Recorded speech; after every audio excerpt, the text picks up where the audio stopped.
I was rocking my 1-week-old son in the nursery of my new Atlanta estate when my mother called to evict me. She announced she was moving in tomorrow morning with my sister and her husband, demanding my master suite and absolute control over my baby. She told me if I did not like her rules in my own home, I could pack my bags and leave. I did not cry. I did not argue. I simply unlocked the gates, knowing they had absolutely no idea who was waiting for them on the other side. Before I continue this story, let me know where you are watching from in the comments below. Hit like and subscribe if you have ever had to build an empire just to protect your peace from toxic relatives. My name is Zariah. I am 35 years old and a senior acquisitions director. Growing up in a proud, affluent African-American family in Atlanta, excellence was never just expected, it was demanded. But excellence was always defined on my mother Vivian's strict, socially obsessive terms. For me, the designated scapegoat of the family, nothing I achieved was ever enough. I chose to build my wealth in the cutthroat, fast-paced world of private equity buying and dismantling failing corporations. I spent 10 grueling years fighting my way to the very top of a male-dominated industry, securing my own fortune and independence. Instead of celebrating my achievements, Vivian viewed my corporate ambition as a shameful rebellion. According to her, a successful Black woman was only as valuable as the high society marriage she secured. My sister Chloe played my mother's game perfectly. Chloe was the undisputed golden child, the one who joined the right sorority, attended the right charity galas, and eventually secured a high society marriage to Preston. Preston was a wealthy white commercial developer whose family background and flashy lifestyle represented the ultimate trophy in my mother's distorted view of social climbing. Vivian worshipped the ground Preston walked on, constantly praising his ambition while entirely dismissing mine. Just 7 days ago, I gave birth to my beautiful son, Miles. I brought him home to my personal sanctuary, a sprawling, gated estate tucked deep into the lush, quiet hills of Buckhead.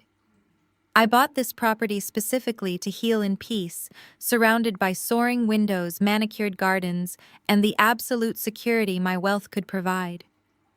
I chose to have Miles on my own through a donor.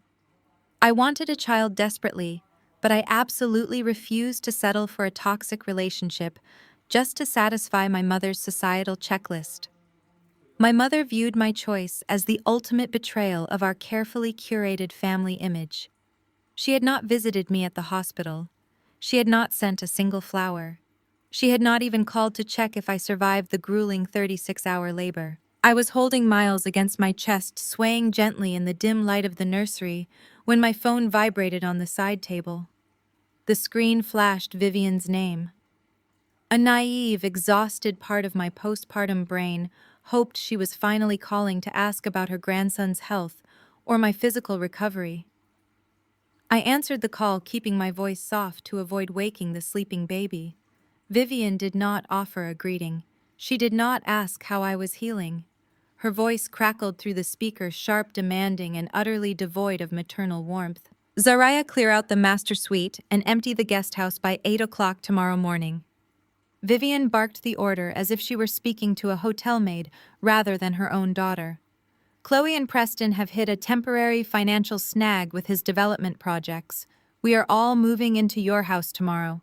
I need the master bedroom because the natural light is better for my morning routine, and Preston requires the guest house for his office. His executive work cannot be disturbed by a crying infant. Also, I am taking over the nursery schedule. I do not do rules for my grandchild, and I certainly will not let you raise that boy with your rigid corporate nonsense. I stood frozen by the crib, my hand instinctively protecting my baby's delicate head. I took a deep breath, trying to manage the sudden spike of adrenaline. I told her calmly that she was completely out of her mind if she thought she could invade my home, displace me from my own bedroom, and dictate how I raised my son. That perfectly reasonable objection was the only trigger Vivian needed to unleash decades of carefully cultivated venom. She raised her voice, weaponizing my life choices with practiced, calculated cruelty. You are a single mother who chose a donor tube over a real family. She sneered, her words dripping with absolute disgust. You are a spinster playing house. You need us to fix your messy, isolated life. Look at your sister. Chloe secured a proper high society marriage. Preston provides for her the way a real man should. You embarrassed our proud lineage by fighting men in boardrooms instead of finding one to take care of you. Now your sister needs temporary housing, and family owes family. If you do not like my rules in your house, pack your bags and leave. Years ago, those words would have reduced me to a sobbing, apologizing mess. I would have scrambled to accommodate them, desperate to earn a fraction of the approval she constantly showered on Chloe and Preston. But holding my son, feeling his tiny, steady heartbeat against my chest, the final lingering thread of daughterly submission snapped permanently. I was no longer the frightened girl trying to please a narcissistic matriarch. I was a corporate predator who dismantled hostile takeovers before breakfast. I realized then that Vivian truly believed I was still weak. She believed my postpartum state made me vulnerable and compliant. She had absolutely no idea the monster she had just awakened. I did not cry. I did not raise my voice or engage in a pointless shouting match. I channeled the absolute chilling coldness I utilized during multi-million-dollar corporate negotiations. I spoke into the phone with terrifying precision.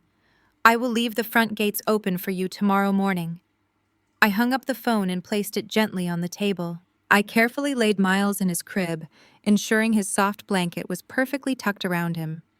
I walked out of the nursery and marched straight down the hall, locking myself inside my heavy oak home office. The warm maternal energy vanished instantly, replaced by calculated, ruthless strategy. I picked up my phone and made two critical calls. The first call went directly to the head of my private security firm. I instructed him to immediately double the perimeter protocols and position a discreet, highly trained tactical team at the front entrance by dawn. The second call was to my personal attorney, DeAndre. DeAndre was fiercely protective, brilliant, and completely merciless when it came to defending my assets. He had navigated my most complex corporate acquisitions and knew exactly how to execute a legal strike. I gave him a very specific set of instructions to process overnight, authorizing him to move forward with a plan I had been holding in reserve. After ending the call with DeAndre, I sat at my mahogany desk and opened my encrypted laptop. I pulled up a highly classified financial dossier on Preston's commercial real estate business. For months, I had been quietly monitoring the supposedly wealthy developer who had married into my family. Vivian and Chloe worshipped the ground Preston walked on, treating his lavish spending and luxury cars as undeniable proof of his superiority. But numbers never lie, and my entire career was built on reading the hidden stories buried deep inside corporate balance sheets. I scrolled through the vast amounts of data tracing the money trail behind his flashy lifestyle. I uncovered a massive, desperate web of fraudulent loan applications Preston had recently filed to cover his rapidly collapsing business ventures. He was drowning in toxic debt, shuffling money between shell companies just to keep the lights on. A slow, deeply satisfied smile spread across my face as I cross-referenced his major creditors with my own corporate holdings. Vivian, Chloe, and Preston thought they were moving in to conquer a weak, defenseless single mother.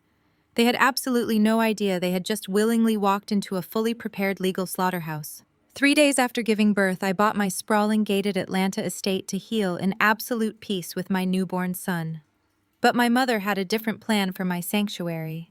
The very first night I brought my baby home, my phone rang. My mother did not ask how I was healing or how her grandson was sleeping. She simply announced that she, my sister, and my sister's entitled husband were moving into my house the next morning. She declared she would be taking the master suite and taking over the parenting of my child. When I calmly reminded her whose name was on the deed, she delivered her final threat. She told me she did not do rules for her grandchildren, and if I did not like it, I could pack my bags and leave my own home. I did not argue. I did not cry. I simply told her I would leave the front gates open for them. Because when they barged through my doors the next morning, expecting to conquer a weak, exhausted single mother, they froze in absolute terror at who was waiting inside. I am Zariah. I am 35 years old, a senior acquisitions director, and I have spent my entire life as the designated scapegoat of my proud, affluent African American family. Growing up in Atlanta, excellence was never just expected, it was brutally demanded. But that excellence was always defined on my mother Vivian's strict and socially obsessive terms. I chose to build my wealth in the cutthroat, fast-paced world of private equity. I buy and dismantle failing corporations. I spent 10 grueling years fighting my way to the very top of a male-dominated industry, securing my own fortune and complete financial independence. Instead of celebrating my achievements, Vivian viewed my corporate ambition as a shameful rebellion. According to her, a successful black woman was only as valuable as the high society marriage she secured. My sister Chloe played my mother's game perfectly. Chloe was the undisputed golden child. She was the one who joined the right sorority, attended the right charity galas, and eventually secured a high society marriage to Preston. Preston was a supposedly wealthy white commercial developer whose family background and flashy lifestyle represented the ultimate trophy in my mother's distorted view of social climbing. Vivian worshipped the ground Preston walked on, constantly praising his ambition, while entirely dismissing mine. She paraded Chloe and Preston around every country club dinner and society brunch, treating their lavish spending and luxury cars as undeniable proof of their superiority. Just 7 days ago, I gave birth to my beautiful son, Miles. I brought him home to my personal sanctuary, a sprawling gated estate tucked deep into the lush, quiet hills of Buckhead. I bought this property specifically to heal in peace, surrounded by soaring windows, manicured gardens, and the absolute security my wealth could provide. I chose to have Miles on my own through a donor. I wanted a child desperately, but I absolutely refused to settle for a toxic relationship just to satisfy my mother's societal checklist. My mother viewed my choice as the ultimate betrayal of our carefully curated family image. She had not visited me at the hospital. She had not sent a single flower. She had not even called to check if I survived the grueling 36-hour labor. I was holding Miles against my chest, swaying gently in the dim light of the nursery, when my phone vibrated on the side table. The screen flashed Vivian's name.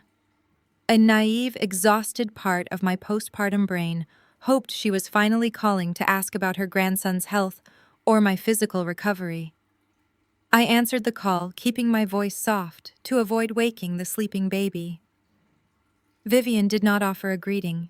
She did not ask how I was healing. Her voice crackled through the speaker, sharp, demanding, and utterly devoid of maternal warmth. Zaria, clear out the master suite and empty the guest house by 8 o'clock tomorrow morning. Vivian barked the order as if she were speaking to a hotel maid rather than her own daughter.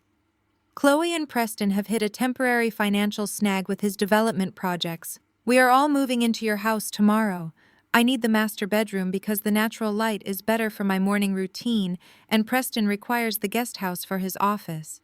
His executive work cannot be disturbed by a crying infant. Also, I am taking over the nursery schedule.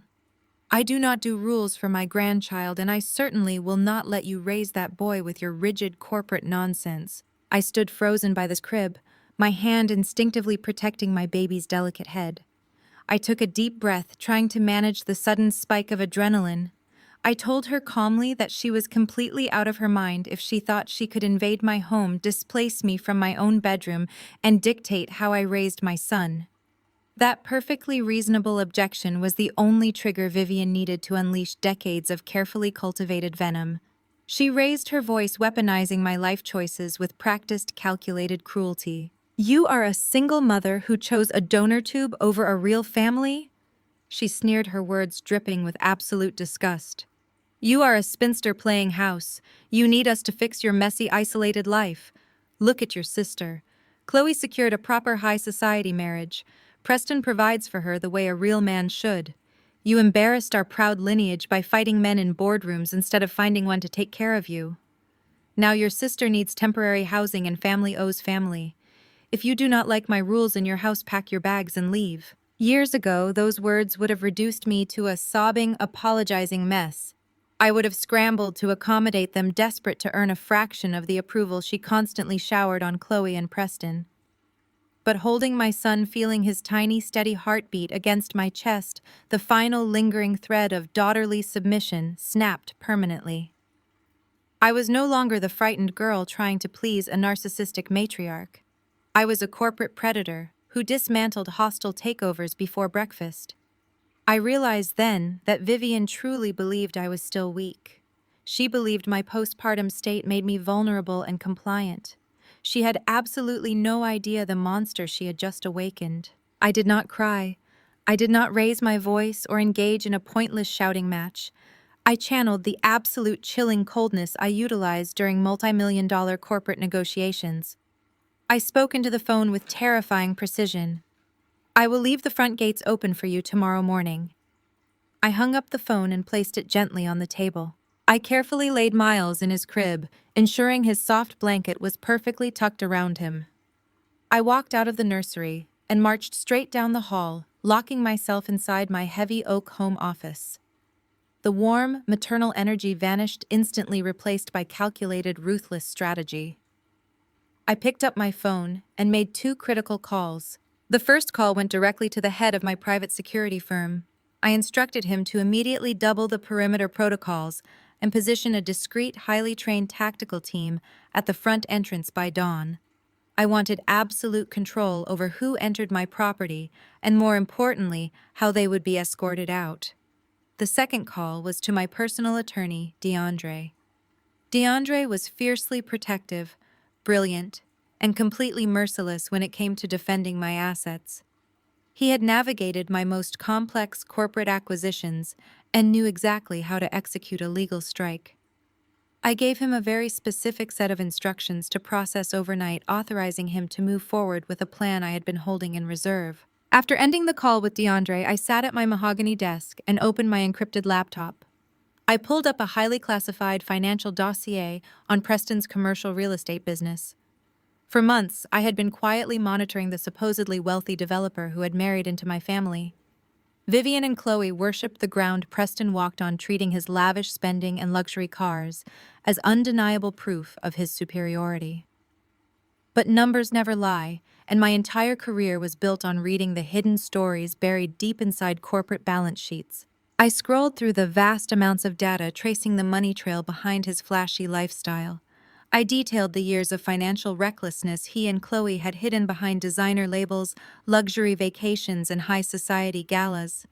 They were hemorrhaging cash, maintaining an illusion of extreme wealth while their actual liquid assets dwindled to nothing. I uncovered a massive, desperate web of fraudulent loan applications Preston had recently filed to cover his rapidly collapsing business ventures.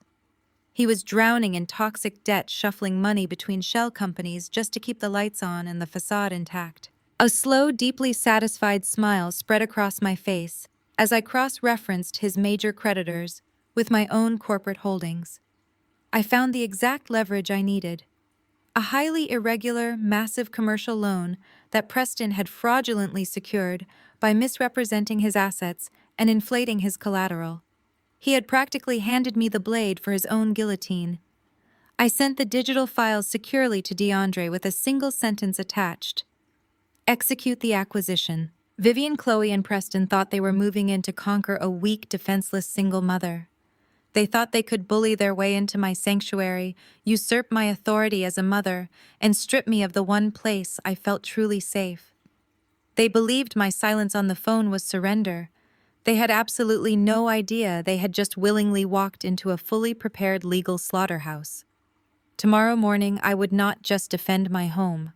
I would completely obliterate their entire reality. The morning sun broke over the buckhead canopy, casting long golden shadows across the pristine lawns of my estate. Inside the nursery, the world was perfectly still. I gently placed a sleeping Miles into his bassinet, the rhythmic sound of his breathing grounding me in the reality of what I was fighting to protect. I walked downstairs to the kitchen, poured myself a cup of black coffee, and pulled up the live feed from the perimeter security cameras on my tablet. My tactical security team was already in position, seamlessly blended into the estate grounds, invisible but entirely lethal. DeAndre was sitting quietly in the formal living room, reviewing the final injunction documents with the cold precision of a surgeon preparing to amputate a diseased limb. We did not have to wait long. Exactly at 8 o'clock, the heavy wrought iron front gates swung open as promised. The peaceful morning silence was instantly obliterated by the aggressive roar of diesel engines. A massive commercial moving truck forced its way up the winding driveway, its sheer size completely inappropriate for the residential curves. Two oversized luxury SUVs followed dangerously close behind tires, tearing aggressively into the imported crushed gravel. The driver of the moving truck, clearly confused by the chaotic directions being shouted at him from the trailing vehicles, miscalculated the final turn. The truck's heavy rear tires jumped the curb, crushing a meticulously curated bed of rare hydrangeas and gouging deep, muddy trenches into the flawless emerald turf. I watched the screen impassively as the vehicles slammed into park in front of my grand entryway. Vivian stepped out of the first SUV dressed in a ridiculous flowing resort wear ensemble that looked utterly absurd for a Tuesday morning in Atlanta. She adjusted her oversized designer sunglasses and immediately began snapping her fingers at the exhausted moving crew, treating them less like human beings and more like indentured servants. Chloe emerged from the passenger side holding two tiny, frantically yapping purebred dogs. She looked at the sprawling stone facade of my home with an expression of undisguised envy, quickly masked by her trademark sneer of superiority. Preston slid out of the driver's seat of his pristine Range Rover, exuding that specific brand of unearned toxic confidence that only a mediocre man, heavily subsidized by his mother-in-law, could possess.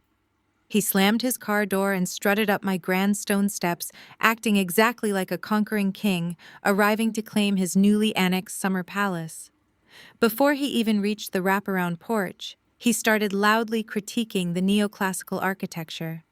He complained to Chloe that the towering white columns were far too ostentatious, and that the intricate brickwork completely lacked the modern minimalist aesthetic he preferred for his own commercial developments. He spoke at a booming volume, fully intending for his voice to penetrate the walls of my home. It was a pathetic, transparent attempt to establish his dominance over a space he had contributed absolutely nothing to create. Chloe marched up the steps right behind him, the heels of her designer boots clicking sharply against the stone. She stopped directly in front of the heavy mahogany front door and began pounding her fist against the wood. Her voice was a shrill, grating sound that violently cut through the serene morning air. She demanded that I come outside immediately to instruct the movers on where to place her vintage steamer trunks. She yelled that her delicate, highly sensitive dogs were shivering in the morning breeze and required immediate access to the climate-controlled guest house. She reminded me loudly that since I only had a newborn infant to care for, I possessed more than enough free time to act as her personal concierge and unpack her seasonal wardrobe. When I did not immediately open the door, her demands quickly morphed into bitter historical grievances. Chloe screamed through the heavy wood, weaponizing our childhood to justify her current entitlement. She bragged to the moving crew about how our mother always made me clean her bedroom and color coordinate her closet before her high school dates. She claimed that serving her was my natural place in our family hierarchy, and that buying a fancy house in a gated neighborhood did not change my fundamental obligation to make her life easier.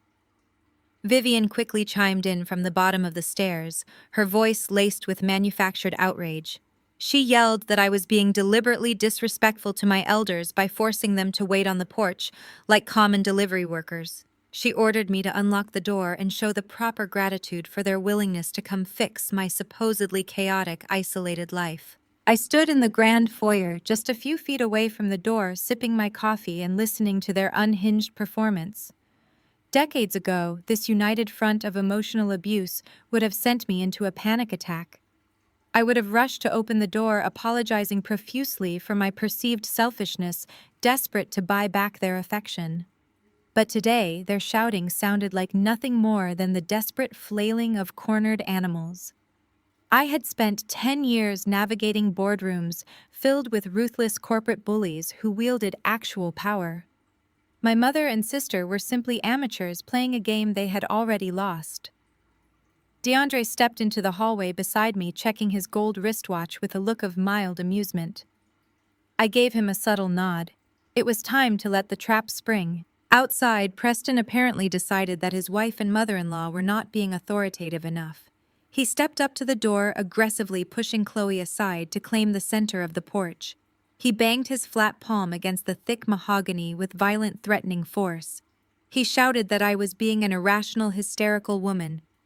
He claimed his commercial real estate business was going through a minor transitional phase and temporarily required the exclusive use of my guest house to store his executive files. Furthermore, he announced that my master suite was the only room in the house acceptable for his wife's refined tastes, and I was to vacate it immediately and relocate to a guest bedroom. He actually had the audacity to invoke my single status as a weapon against me. Preston yelled that because I was an unmarried woman with no husband to protect my assets, I was legally and morally obligated to submit to his authority as the recognized man of the extended family. He claimed that the wealth I had accumulated was a family resource, and therefore it belonged to him by right of marriage. The sheer delusion of his entitlement was staggering. He truly believed that his mere presence on my property granted him ownership over everything I had bled to build. He assumed my silence meant I was cowering in fear, intimidated by his loud voice and physical posturing. When the door remained shut, Preston lost the last remaining shred of his fabricated composure. His face turned an ugly shade of crimson. He threatened to march down the steps, grab a heavy landscaping stone from the crushed flower beds, and smash his way through my custom stained glass sidelights if I did not turn the deadbolt in the next 10 seconds. He raised his fist, shouting at the top of his lungs that family owes family, that my money was their money, and that I had absolutely no power to stop them from taking whatever they wanted. Just as he drew his arm back, preparing to strike the glass and commit a felony on my front porch, the heavy brass deadbolt clicked loudly. The metallic sound echoed like a gunshot in the tense morning air, freezing Preston in his tracks. He slowly lowered his fist, a smug, victorious grin spreading across his face, as he assumed I had finally surrendered to his intimidation. He adjusted his designer jacket and puffed out his chest, ready to barge inside and claim his prize. The heavy mahogany front door finally began to swing open. The heavy mahogany front door swung inward, moving with a silent, ominous weight. Preston immediately puffed out his chest, stepping forward with his practiced sneer of superiority, fully expecting to see me cowering in the foyer. His smug expression dissolved into instant absolute shock. I was not standing behind the door. Instead, DeAndre filled the massive doorway. Standing 6'4" and dressed in a flawless charcoal bespoke suit, my attorney looked less like a legal representative and more like an apex predator evaluating his next meal. He held a sleek leather clipboard in one hand, his posture radiating absolute authority. Flanking him on either side were two members of my private security detail, their tactical gear and visible sidearms, presenting a silent, lethal warning. Preston stumbled backward, his polished Italian loafers slipping clumsily on the stone porch. His face drained of color as the reality of the armed guards shattered his unearned bravado. He had spent his entire marriage bullying a family of women who bowed to his wealth, and he was completely unequipped to handle actual physical opposition. Vivian, however, possessed a different kind of delusion. She had spent 35 years treating my existence as her personal property, and the sight of a locked door had never stopped her before. She marched up the steps, her resort wear billowing around her like a storm cloud. She shoved past Preston and marched directly toward DeAndre, her face contorted in a mask of maternal rage. "Get out of my way immediately!" Vivian shrieked, raising her hand as if she fully intended to strike my attorney. "I am Vivian Washington. I am the matriarch of this family, and I have a divine right to enter my daughter's property. You are nothing but hired help, and I demand you step aside before I have you arrested for obstructing me." DeAndre did not flinch. He did not raise his voice. He simply shifted his weight, his massive frame effortlessly blocking the entrance like a solid wall of granite. He looked down at Vivian with a chilling professional smile that carried absolutely no warmth. "You are deeply mistaken on 2 counts, ma'am," DeAndre stated, his voice resonating with cold precision. "First, I am not hired help. I am senior legal counsel. Second, you are not attempting to enter your daughter's property. You are currently trespassing on a private estate legally owned and operated by Vanguard Acquisitions. I strongly advise you to step back from the threshold before my security team detains you for aggressive behavior. The mention of a corporate trust temporarily stunned Vivian, but Chloe quickly rushed up the stairs to take her mother's place.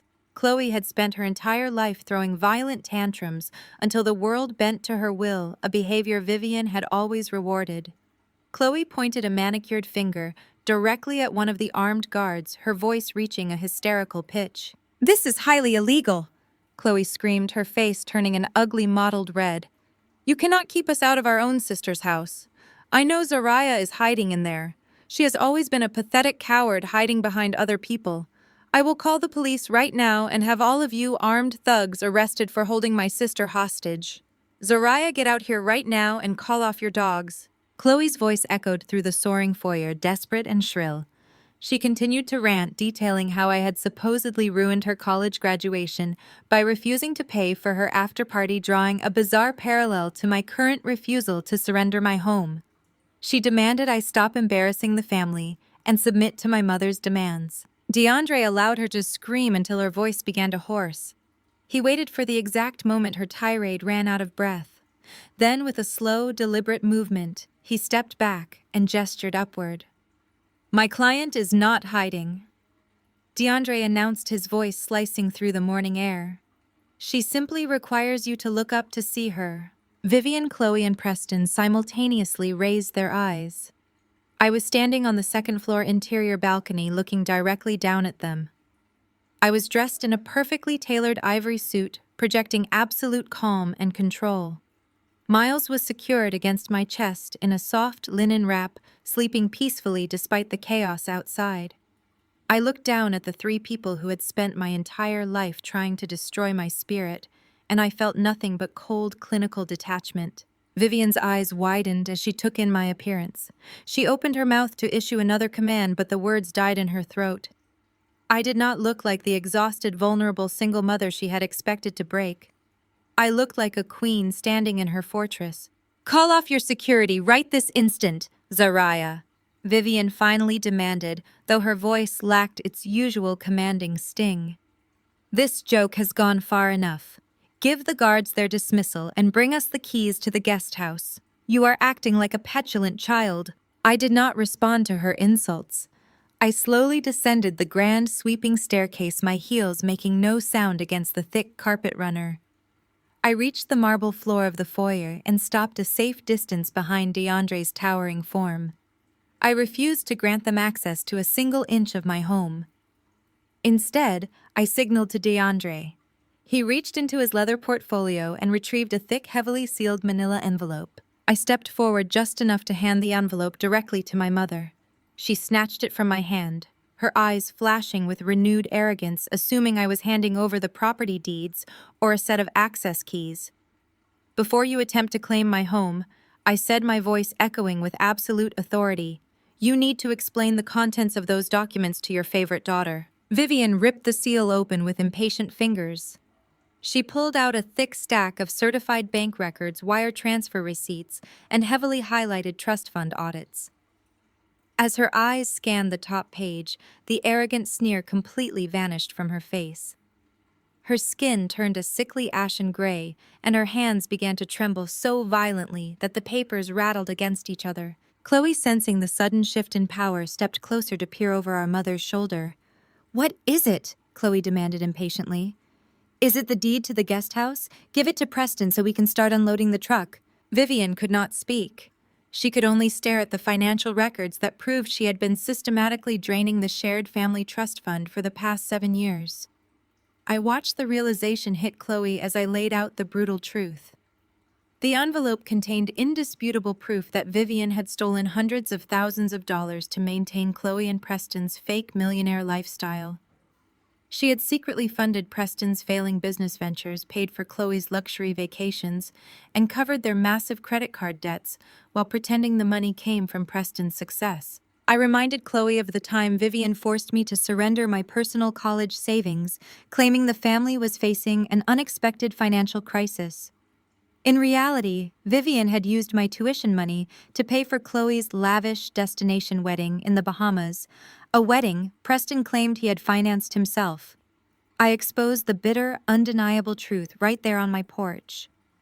Vivian and Chloe were completely broke. Their entire high society existence was a carefully constructed lie funded by stolen family assets. Chloe stumbled backward as if she had been physically struck. She turned to her mother, her face twisting in horror as the illusion of their generational wealth shattered into a million pieces. Vivian tried to reach out to her, stammering weak excuses about protecting their social standing. But Preston did not care about Vivian's humiliation or Chloe's tears. He stepped forward violently, pushing his wife aside to confront me directly. He flashed a smug, arrogant grin, totally unfazed by the revelation of his stolen lifestyle. He reached into his designer jacket, clearly preparing to play the trump card he believed would force me to submit to his authority. I stepped forward from the shadows of the second-floor hallway, moving into the pool of natural light flooding the interior balcony. I was dressed in a perfectly tailored ivory crepe suit, my hair flawlessly styled, projecting an aura of absolute unshakable control. Miles was secured tightly against my chest, in a soft slate-gray linen wrap, sleeping peacefully against the steady rhythm of my heart, despite the violent chaos erupting just beyond the front door. I looked down at the three people who had spent my entire life actively trying to destroy my spirit. I felt absolutely no fear, no residual childhood anxiety, and no desire to seek their approval. I felt nothing but a cold, clinical detachment. Vivian's furious gaze snapped upward, tracking the movement on the balcony. Her eyes widened momentarily as she took in my appearance.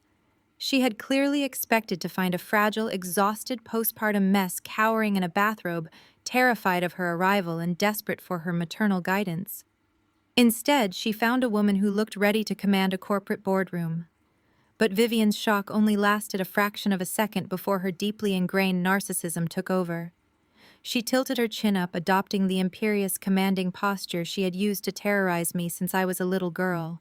"Call off your hired thugs right this instant, Zariah!" Vivian demanded, her voice echoing sharply against the soaring marble walls of the foyer. "This ridiculous joke has gone far enough.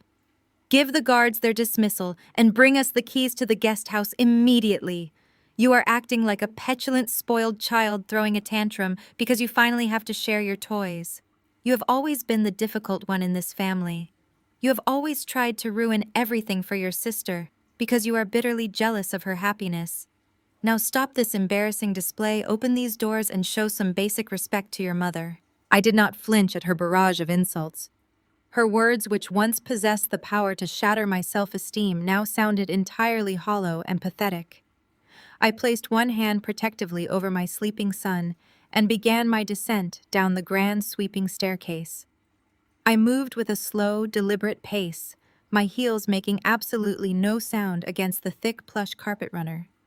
Every step I took was a silent rejection of the frantic, desperate energy they were exuding on my porch. As I descended, Vivian continued her relentless verbal assault, weaponizing our shared past to force my submission. She shouted through the open doorway, loudly reminding me of the summer I was 16 when I won a prestigious academic internship, only for her to force me to decline it so I could stay home and act as Chloe's unpaid chauffeur. She proudly recounted how she had always prioritized Chloe's social calendar over my educational achievements, claiming it was her maternal duty to focus resources on the daughter who actually had a chance at securing a wealthy husband. She yelled that I owed my current financial success entirely to her harsh parenting, insisting that her constant rejection was what drove me to work so hard.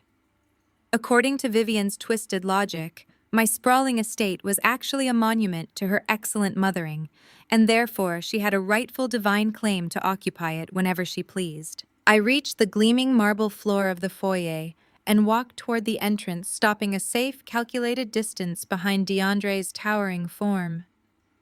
He shifted his stance slightly, maintaining an impenetrable physical barrier between my newfound peace and their toxic chaos.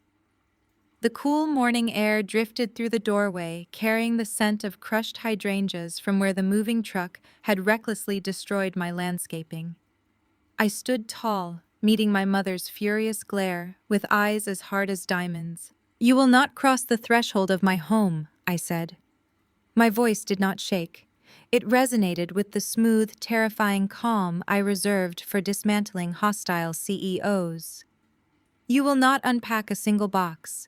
You will not occupy my master suite, and Preston will not set foot inside my guest house. Your absolute authority over my life ended the day I realized your love was entirely conditional. You have zero power here." Chloe scoffed loudly, crossing her arms over her chest while her purebred dogs whined at her feet. She rolled her eyes, leaning aggressively against the brick column of the porch.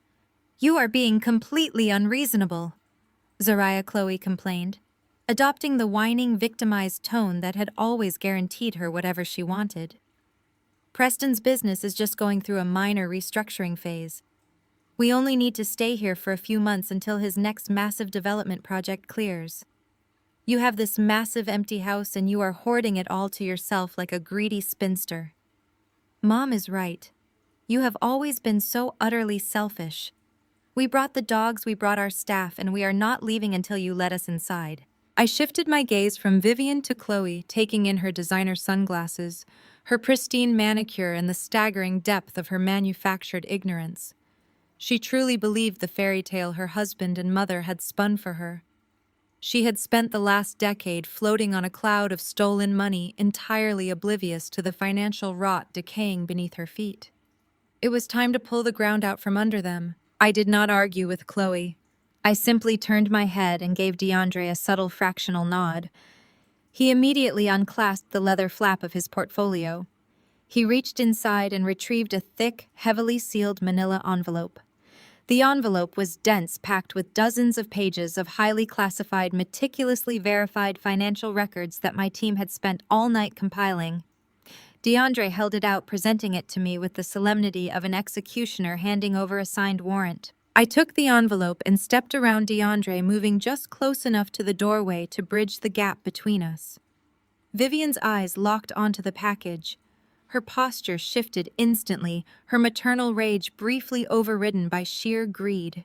She eagerly reached out, snatching the heavy envelope directly from my hand. A triumphant smirk curled the corners of her mouth. She clearly assumed I had finally cracked under her relentless pressure. She believed the envelope contained the legal property deeds, a set of master keys, or perhaps a lucrative financial settlement drafted to appease them. She ran her manicured thumb under the heavy seal, ready to gloat over her perceived victory. "Before you attempt to claim ownership of my home," I said, my voice dropping to a whisper that cut through the morning breeze like a freshly sharpened blade, "you need to explain the contents of those documents to your favorite daughter." Vivian frowned, irritated by my cryptic instruction. She ripped the thick adhesive seal open and plunged her hand inside. She pulled out the top stack of papers. They were not property deeds. They were highly detailed certified bank records, wire transfer receipts, and comprehensive audits of the family trust fund. Vivian looked down at the first page.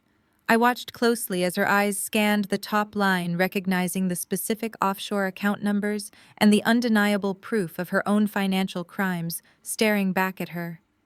The arrogant, triumphant smirk vanished from her face in a fraction of a second. The vibrant, healthy flush of her skin instantly drained away, leaving her looking completely hollowed out and sickly gray. Her hands began to tremble so violently that the thick stack of financial records rattled loudly against each other, the sound echoing across the silent porch. For several agonizing seconds, the only sound on the estate was the rustling of heavy parchment pages and the low, idling hum of the massive commercial moving truck, parked illegally on my ruined lawn. Vivian's perfectly manicured nails dug fiercely into the paper, her eyes darting frantically across the columns of numbers, wire transfer routing codes, and heavily highlighted offshore account balances.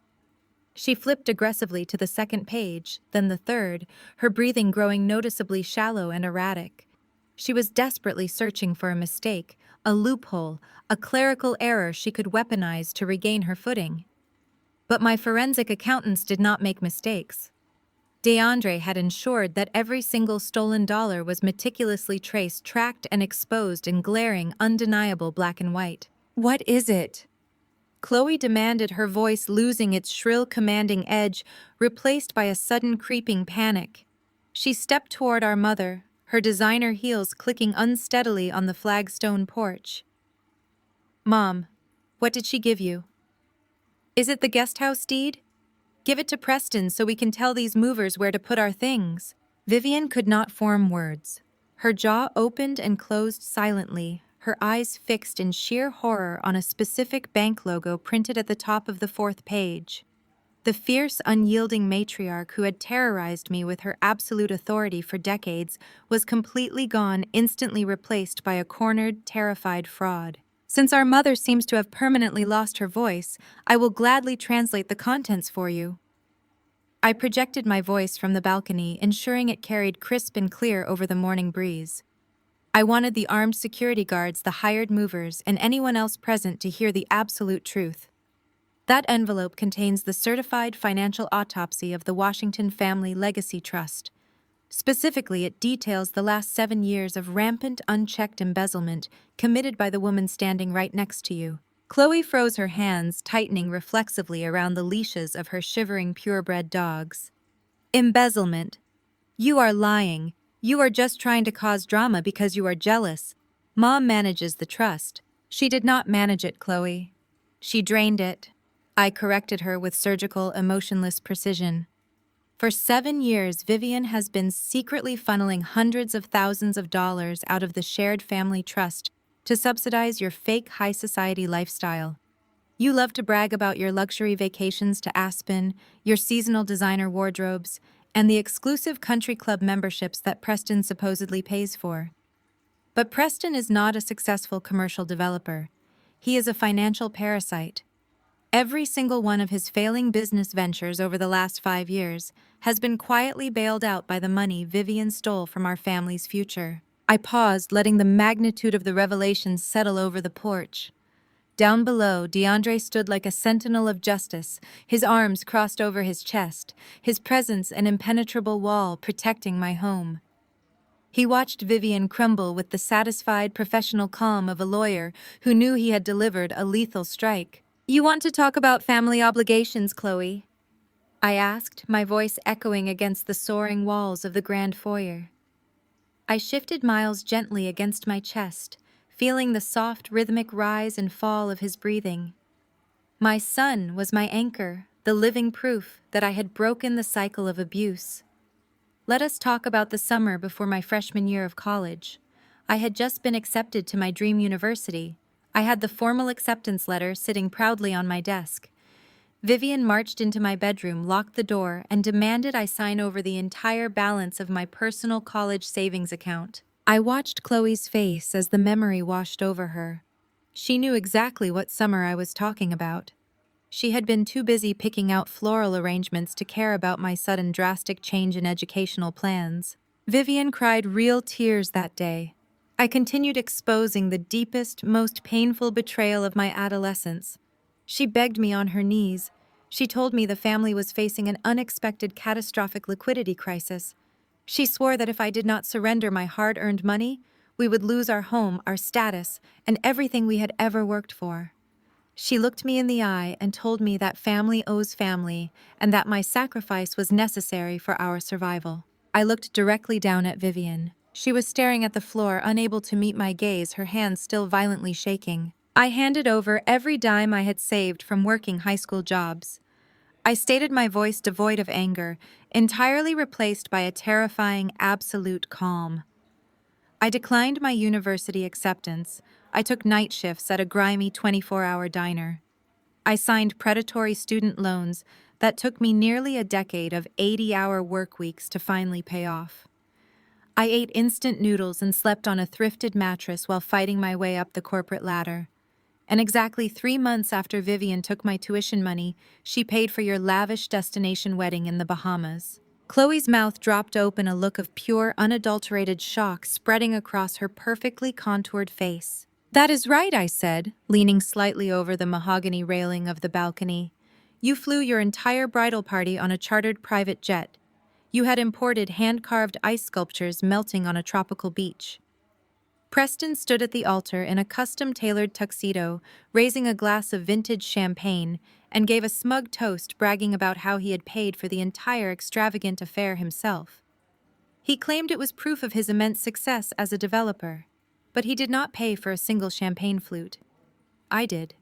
My future, my education, and my financial security were completely sacrificed on the altar of your fake, unearned superiority. That is not true, Chloe stammered, her voice trembling as she looked wildly at our mother.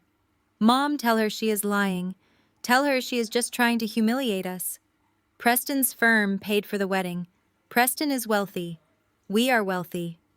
You told me the trust fund was generating record profits. Vivian slowly lowered the stack of papers. She looked at her golden child, her eyes welling with panicked, desperate tears. She opened her mouth desperately, wanting to maintain the illusion she had spent decades cultivating, but she could not force a denial past her lips. The documentation DeAndre had compiled was irrefutable. It tracked the exact flow of funds from my childhood savings account through a series of shell companies directly to the Bahamian wedding resort. The money is completely gone, Chloe, I stated, delivering the final crushing blow that obliterated their reality. The trust is entirely empty. Vivian has mortgaged her own home to the breaking point, just to keep up appearances and hide her theft. Your credit cards are maxed out, your luxury SUVs are leased on borrowed time, and your husband is completely broke. You are standing on my porch, demanding I serve you, expecting to conquer my home. But the bitter reality is that you do not have a single cent to your name. You have been living a lie funded by stolen money, and I have the forensic proof required to send our mother to federal prison for fraud. The golden facade finally cracked and shattered into dust. Chloe dropped the leashes of her dogs. She stumbled backward, her hands flying to her mouth, as the devastating reality of her impending poverty crashed down upon her. She looked at Preston, expecting her strong, wealthy husband to step forward, fiercely defend their honor, and prove my accusations wrong. She expected him to protect her. But Preston did not care about Chloe's tears, and he certainly did not care about Vivian's humiliation. The revelation that his entire life was subsidized by fraud did not induce a single ounce of shame in him. Instead of comforting his devastated wife, Preston stepped forward, violently pushing Chloe aside so hard she nearly tripped over her own luggage. He marched directly up to DeAndre, completely ignoring the armed guards. He tilted his head back, looking up at me on the balcony. He flashed a smug, deeply arrogant grin, totally unfazed by the threat of federal prison or absolute bankruptcy. He believed he still held the ultimate leverage. With a slow, highly theatrical motion, Preston reached his hand deep into the breast pocket of his designer jacket, fully preparing to play the trump card he believed would completely destroy my life and force me to hand over the keys to my estate. Preston's hand emerged from the inner breast pocket of his bespoke Italian suit. He moved with the exaggerated swagger of a man who had never faced a single genuine consequence in his entire life. The sheer density of his unearned arrogance radiated from his pores. He did not look at my mother, who was currently hyperventilating over the absolute ruin of her financial crimes. He did not look at his wife, who was clutching her designer purse like a life preserver on a sinking ship. He only looked at me. His blue eyes were narrowed, completely devoid of empathy, burning with a toxic blend of desperation and aggressive superiority. He truly believed he was the ultimate authority on my property. He withdrew a thick, folded legal document printed on heavy ivory stock paper. He snapped it open with a sharp flick of his wrist, the crisp sound cutting through the pathetic whimpers of his panicked wife. He marched directly toward the entrance, acting as if the world was obligated to part like the Red Sea for his convenience. He completely ignored the reality of his situation. He ignored the crushed landscaping behind him. He ignored the two armed tactical guards who flanked my doorway, their hands resting casually near their holstered sidearms. He strutted forward and stopped just inches away from DeAndre. My attorney stood his ground. DeAndre looked down at Preston with the terrifying absolute stillness of an apex predator waiting for its prey to make a fatal mistake. Preston aggressively shoved the document toward DeAndre's chest, fully expecting the lawyer to take it and retreat. DeAndre did not raise his hands. He did not flinch. He simply allowed the heavy pages to brush against his immaculate charcoal lapel before fluttering harmlessly down to the pristine marble floor of the foyer. Preston's face twisted into an ugly, furious snarl at the perceived disrespect. He pointed an accusatory finger past DeAndre, aiming it directly up at the balcony where I stood. He began to speak, his voice booming with the specific cadence of a mediocre man accustomed to silencing entire rooms simply by raising his volume. He announced that my little display of corporate intimidation was entirely useless. He claimed I was playing a pathetic game of house, pretending to be a titan of industry, while remaining completely ignorant of how the real business world operated. He pointed down at the documents scattered on my marble floor. He declared that those papers constituted an irrevocable deed of trust. According to Preston, his commercial real estate development firm was now the sole indisputable legal owner of my sprawling Buckhead estate. I listened with a detached clinical fascination as he spun his web of absolute delusion. He proudly explained his fraudulent masterpiece to the entire porch, speaking slowly, as if he were explaining a simple concept to a stubborn child.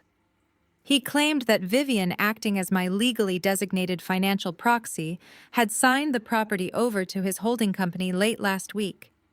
He stated that the transfer was executed to cross-collateralize a series of massive commercial loans he desperately needed to keep his business afloat. He actually justified the theft right there on my doorstep.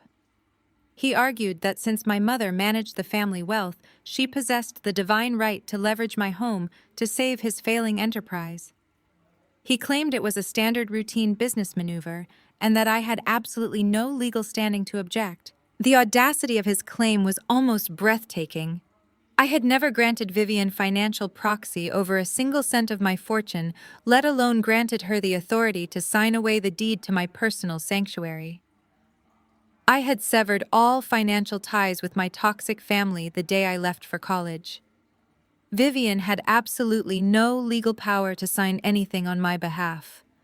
Preston had either coerced my mother into committing blatant forgery, or he had orchestrated the fraudulent transfer entirely himself and convinced her to play along to save their fake high society image.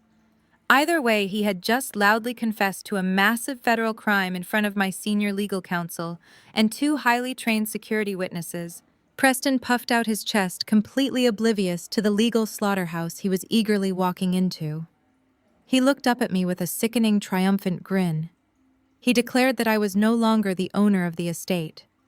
He officially classified me as a hostile squatter, trespassing on his corporate asset. He demanded that I pack a single bag of clothes for myself and my fatherless child, vacate the premises within 5 minutes, and hand over the keys to the guest house immediately. He promised that if I complied quietly and without causing a scene, he would generously refrain from having me forcibly removed by law enforcement. Down on the porch, Vivian finally registered the catastrophic nature of what Preston was saying. Her eyes widened in absolute terror. She knew exactly what she had done. She knew those documents were forged, and she knew my tactical team was currently recording every single word echoing across the entrance. She reached out with a trembling hand, desperately grabbing Preston's sleeve. Her voice was a raspy, panicked whisper, pleading with him to stop talking. She realized the trap had snapped shut, and they were already dead in the water. But Preston aggressively yanked his arm away from his mother-in-law. He was far too intoxicated by his own perceived dominance to read the room. Chloe was sobbing openly now, entirely confused by the rapid, violent unraveling of her perfect life. She tugged at Preston's jacket, begging him to just take her back to their penthouse, crying that her dogs were shivering, and the situation was too stressful for her delicate nerves. Preston ignored his wife. He was addicted to the performance of power. He was visibly furious that I had not yet collapsed into a weeping, hysterical mess. He wanted the visceral satisfaction of watching a highly successful black woman beg for mercy at his feet. My absolute silence infuriated him. He interpreted my stoic observation from the balcony as an unforgivable insult to his authority. He genuinely believed that if he applied just a fraction more pressure, my entire world would crumble. To force my submission, he plunged his hand into his tailored trousers and yanked out his smartphone. He glared up at me, his blue eyes wide and manic with desperate rage. He unlocked the screen with aggressive, jerky movements and punched in 3 specific digits. He tapped the speakerphone icon and held the device up high, ensuring the sound would amplify across the quiet morning air and echo directly into the grand foyer. The crisp, automated ringing tone pierced the tension on the porch. A moment later, the clear, authoritative voice of an emergency dispatcher broke through the silence. Preston smiled a cruel, jagged smile. He spoke into the phone with a highly manufactured tone of distress, entirely masking his underlying fury with the practiced performance of a concerned citizen. He identified himself as a commercial property developer. He provided the exact address of my private estate with arrogant precision. He told the dispatcher that he urgently needed armed police assistance dispatched to the location immediately. He claimed he had just arrived to inspect his newly acquired property, only to find a hostile, unhinged woman refusing to vacate the premises. He painted a masterful picture of himself as the calm, rational businessman being threatened by an erratic, unpredictable squatter. He explicitly told the dispatcher that I was refusing to leave, that I had unauthorized men on the property, and that he feared for the physical safety of his wife and mother-in-law. He requested that officers arrive prepared to execute a forceful eviction. He kept his eyes locked firmly on mine the entire time he spoke to the authorities. He held the phone out toward me, the speaker amplifying the dispatcher, asking for further details about my physical description and whether I appeared armed. Preston was waiting for the panic to finally set in. He was waiting for my corporate armor to crack. He was waiting for me to scramble down the sweeping staircase, drop to my knees on the marble floor, and beg him to cancel the call. He fully expected me to surrender everything I owned just to avoid the profound humiliation and danger of a police confrontation. I stood on the balcony holding my sleeping newborn close to my heart. I looked down at the pathetic, desperate man trying to steal my life. I did not beg. I did not panic. I did not speak a single word of protest. Preston had absolutely no idea that calling the authorities was the exact, calculated final step of the meticulously crafted strategy DeAndre and I had finalized just hours ago. He was sealing his own fate, and I was going to watch him burn. 911, what is your emergency? The dispatcher's voice crackled through the tinny speaker of Preston's smartphone, echoing loudly against the imported Italian marble of the foyer. Preston's smug, self-satisfied grin widened into a predatory sneer. He locked his eyes on mine, his posture radiating the unearned confidence of a man who had navigated his entire life on a cushion of white privilege and family money. He held the phone out like a weapon, silently demanding my surrender. He fully expected me to drop to my knees, beg him to hang up, and willingly hand over the keys to my sanctuary just to avoid the public scandal of a police raid. Instead of begging, I laughed. It was not a hysterical laugh, nor was it a defensive chuckle. It was a deep, resonant, and entirely genuine laugh that bounced off the soaring ceilings and filled the cavernous entryway. The sheer absurdity of his tactic was genuinely entertaining. "Ma'am, is there an emergency?"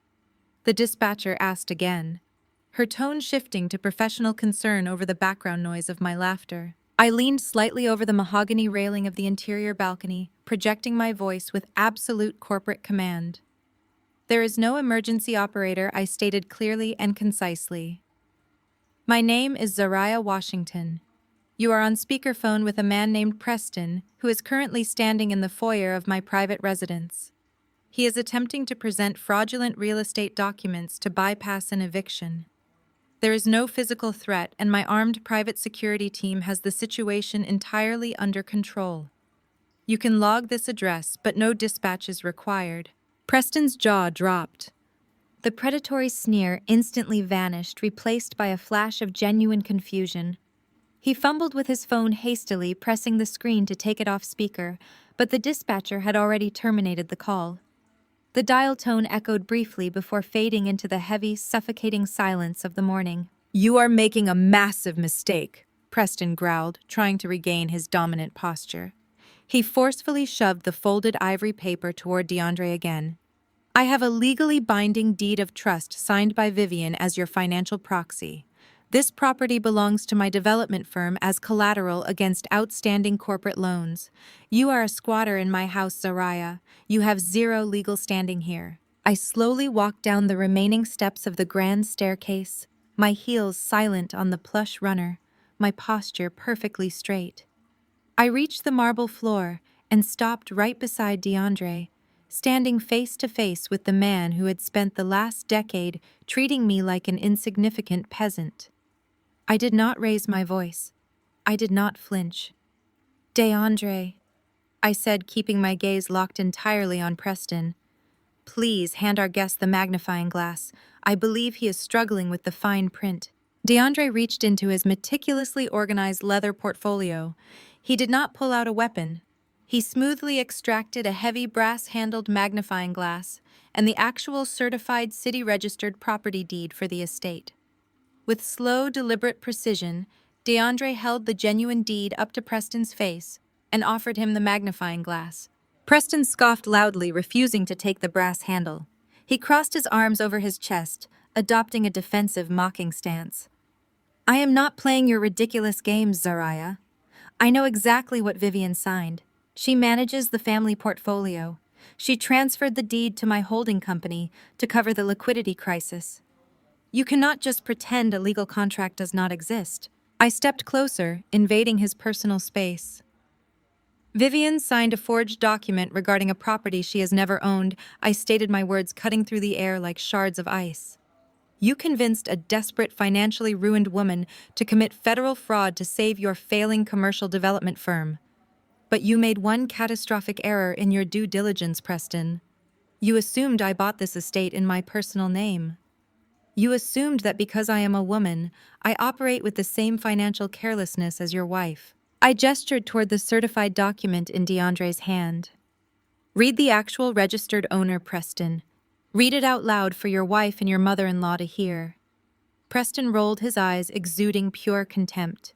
He leaned forward aggressively and squinted at the top line of the heavy legal paper. His eyes scanned the bold black ink. Vanguard Acquisitions. Preston read aloud, his tone dripping with immediate dismissive scorn. He let out a sharp, arrogant laugh and stood back up, shaking his head. Are you kidding me? A shell company? You hid your house behind a generic corporate LLC to avoid property taxes, and you think that makes you untouchable. My legal team eats shell companies for breakfast. Zariah, by tomorrow morning my lawyers will pierce the corporate veil, expose you as the sole beneficiary, and validate Vivian's proxy signature. You are stalling the inevitable. Chloe perked up at her husband's aggressive posturing. A tiny glimmer of false hope returned to her tear-stained face. She wiped her eyes and stepped closer to Preston, clinging to his arm. See? Chloe sneered, her voice regaining its familiar, whining entitlement. Preston knows exactly what he is doing. You are just a mid-level manager, Zariah. You do not know anything about real corporate law. Just give us the keys and stop humiliating yourself. I looked at my sister, taking in her staggering ignorance. For 10 years she had attended family dinners and mocked my career choices. She had laughed when I missed holiday parties to stay late at the office. She had bragged about Preston's shiny commercial developments while telling our relatives that I was just pushing papers at some boring, nameless financial firm. She truly believed her husband was a titan of industry, and I was just a lucky employee. It is time for the ultimate reality check, I said, my voice dropping to a terrifying absolute calm. Vanguard Acquisitions is not a shell company. It is a multi-billion-dollar private equity firm based out of New York, and your lawyers will not be piercing any corporate veils, Preston, because they are currently scrambling to respond to the hostile takeover I initiated against your holding company at 6 o'clock this morning. Preston's smug expression froze. The color began to rapidly drain from his face, leaving him looking sickly and pale. His eyes darted between me and DeAndre, searching for a sign that I was bluffing. While you were busy attending country club galas and mocking my boring desk job, I continued, my tone relentless and surgically precise. I was ruthlessly acquiring assets. I spent the last 10 years sacrificing my sleep, analyzing global markets, and building a financial empire from the ground up. I did not buy this estate in my personal name because I do not operate as an individual. I operate as an institution. I stepped forward, forcing Preston to take a subconscious step back. He was suddenly realizing the sheer magnitude of the predator he had cornered himself with. I am the senior partner and the absolute majority shareholder of Vanguard Acquisitions. I declared, the weight of the title landing like a physical blow against his chest. I own the debt on your failing commercial plazas. I own the holding companies you desperately tried to use as collateral. I own the very ground you are standing on. You tried to use a fraudulent piece of paper signed by a desperate woman to steal my home. But the truth is, Preston, I already own you.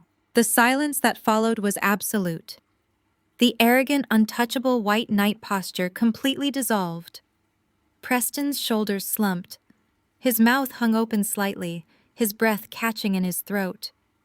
The smug, superior grin vanished instantly, replaced by the hollow, vacant stare of a man who had just watched his entire empire vaporize into dust. He looked down at the forged document in his own hand, finally realizing it was not a weapon. It was a signed confession to a felony handed directly to the woman who now controlled his entire financial existence. Preston's hand emerged from the inner breast pocket of his bespoke Italian suit, moving with the exaggerated, arrogant swagger of a man who had navigated his entire existence on a comfortable cushion of white privilege and unearned wealth. He did not look at his mother-in-law, who was currently hyperventilating over the absolute ruin of her financial crimes. He did not look at his wife, who was clutching her designer purse like a life preserver on a sinking ship.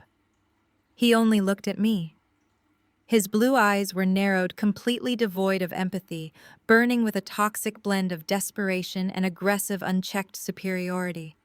He truly believed he was the ultimate authority on my property. He withdrew a thick, folded legal document printed on heavy ivory stock paper.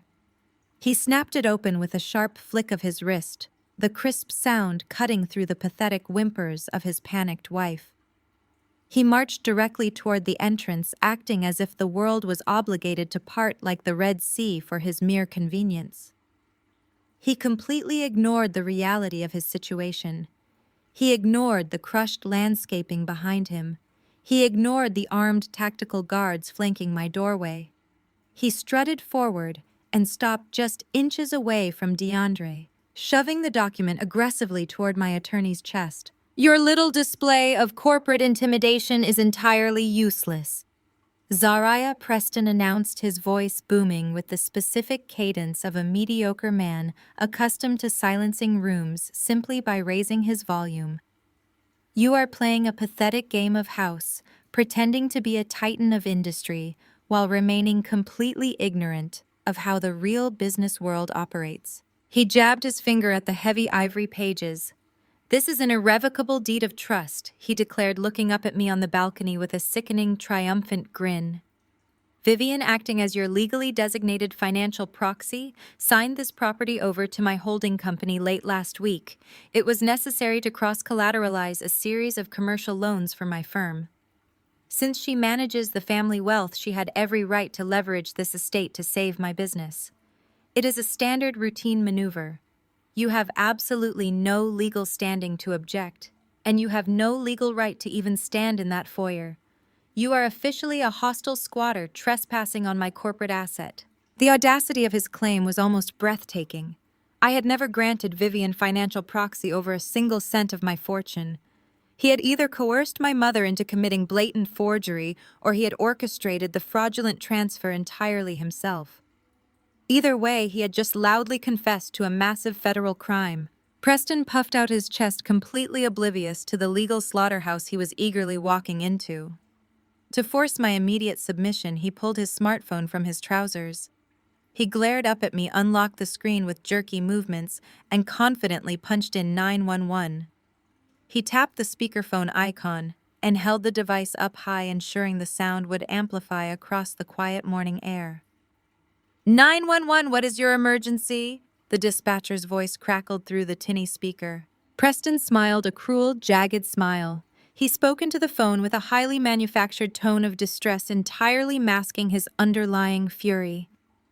He identified himself as a commercial property developer, provided my exact address, and told the dispatcher he needed immediate armed police assistance. He claimed he had arrived to inspect his newly acquired property, only to find a hostile, unhinged woman refusing to vacate the premises. He requested that officers arrive prepared to execute a forceful eviction. He kept his eyes locked firmly on mine.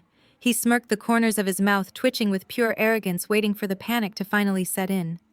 He was waiting for me to scramble down the sweeping staircase, drop to my knees on the marble floor, and beg him to cancel the call. He fully expected me to surrender everything I owned, just to avoid the profound humiliation of a police confrontation. I stood on the balcony, holding my sleeping newborn close to my heart. I looked down at the pathetic, desperate man trying to steal my life. And as the dispatcher asked for further details, I did not beg. I did not panic. I laughed directly in his face. It was a deep, resonant, and entirely genuine laugh that bounced off the soaring ceilings and filled the cavernous entryway. The sheer absurdity of his tactic was genuinely entertaining. I leaned slightly over the mahogany railing, projecting my voice with absolute corporate command. "Operator, there is no emergency," I stated clearly and concisely. "My name is Zariah Washington. You are on speakerphone with a man named Preston, who is currently standing on the porch of my private residence. He is attempting to present fraudulent real estate documents to bypass an eviction. There is no physical threat, and my armed private security team has the situation entirely under control. You can log this address, but no dispatch is required." Preston fumbled with his phone, hastily taking it off speaker, but the dispatcher had already terminated the call. The dial tone echoed briefly before fading into the heavy silence. I slowly walked down the remaining steps of the grand staircase, my heels silent on the plush runner. I reached the marble floor and stopped right beside DeAndre. "DeAndre," I said, keeping my gaze locked entirely on Preston, "please hand our guest the magnifying glass. I believe he is struggling with the fine print." DeAndre reached into his meticulously organized leather portfolio. With slow, deliberate precision, he extracted a heavy, brass-handled magnifying glass and the actual certified city-registered property deed for the estate. He held the genuine deed up to Preston's face and offered him the magnifying glass. "Read the actual registered owner," Preston, I instructed, stepping closer and invading his personal space. "Read it out loud for your wife and your mother-in-law to hear." Preston scoffed loudly, refusing to take the brass handle. He leaned forward aggressively and squinted at the top line of the heavy legal paper. "Vanguard Acquisitions." Preston read aloud, his tone dripping with immediate dismissive scorn. He let out a sharp, arrogant laugh and stood back up. "Are you kidding me? A shell company? You hid your house behind a generic corporate LLC, and you think that makes you untouchable? My legal team eats shell companies for breakfast. Zariah, by tomorrow morning my lawyers will pierce the corporate veil, expose you as the sole beneficiary, and validate Vivian's proxy signature. You are stalling the inevitable." I looked at my sister. Chloe had perked up at her husband's aggressive posturing, a tiny glimmer of false hope returning to her tear-stained face. She clung to his arm, completely oblivious to the reality of the situation. "For 10 years, you two have sat at family dinners and openly mocked my career choices," I said, my voice dropping to a terrifying, absolute calm. I remember the Thanksgiving dinner 5 years ago when Preston laughed so hard he spilled his wine loudly, proclaiming that women in the financial sector were only ever suited to handle human resources. You bragged about your shiny commercial developments while telling our relatives that I was just pushing papers at some boring, nameless firm. You truly believed you were a titan of industry, and I was just a lucky employee. It is time for the ultimate reality check. Vanguard Acquisitions is not a shell company. I stated, the weight of the words landing like physical blows. It is a multi-billion-dollar private equity firm based out of New York. And your lawyers will not be piercing any corporate veils, Preston, because I am the senior partner and the absolute majority shareholder of Vanguard Acquisitions. Preston's smug expression froze. The color began to rapidly drain from his face, leaving him looking sickly and pale. "While you were busy attending country club galas and financing your fake luxury lifestyle with stolen trust fund money," I continued, my tone relentless and surgically precise. "I was ruthlessly acquiring assets. I spent the last 10 years sacrificing my sleep, analyzing global markets, and building a private equity empire from the ground up. I did not buy this estate in my personal name, nor is it subject to any imaginary proxy Vivian could ever sign, because I do not operate as an individual. I operate as an institution. Preston finally found a fraction of his voice. You can't be, he stammered, sweat beading on his forehead. You run Vanguard. I did not stop to let him process the shock. I reached out and took a sleek matte black tablet from DeAndre's hands. The screen was already glowing with the comprehensive verified financial autopsy of Preston's commercial real estate firm, Sterling Holdings. Let us review the current state of your empire, Preston, I said, tapping the screen once. 2 years ago, you broke ground on the Azure Plaza development. You financed it with a highly leveraged commercial construction loan of $45 million, securing the debt against 3 of your existing underperforming strip malls. Then there is the luxury boutique hotel project you attempted to launch in Charleston last year. You took out a secondary mezzanine loan with a floating interest rate using the remaining equity in your primary residence as collateral. You were literally borrowing millions just to pay the interest on your previous millions in debt. Chloe whipped her head around to stare at her husband.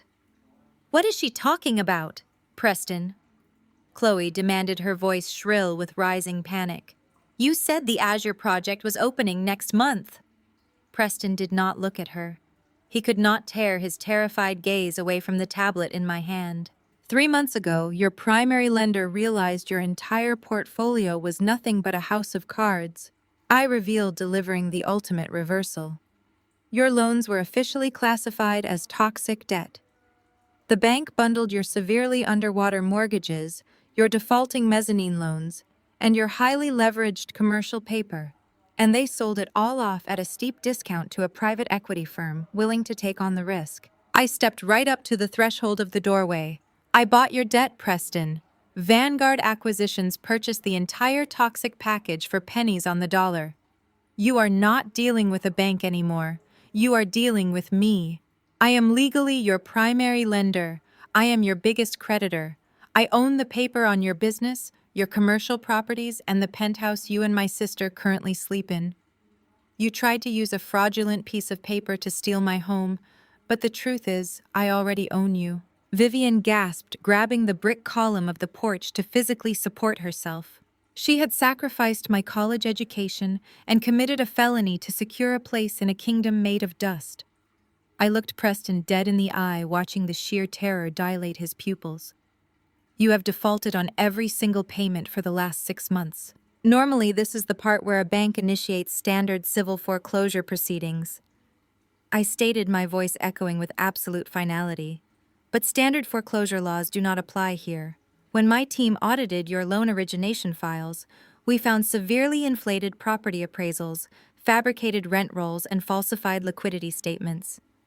You committed massive wire fraud to secure those initial loans. I held my tablet up, my index finger hovering directly over the glowing green authorization button on the screen. If I press this button, I initiate an immediate hostile asset seizure based on fraudulent loan origination.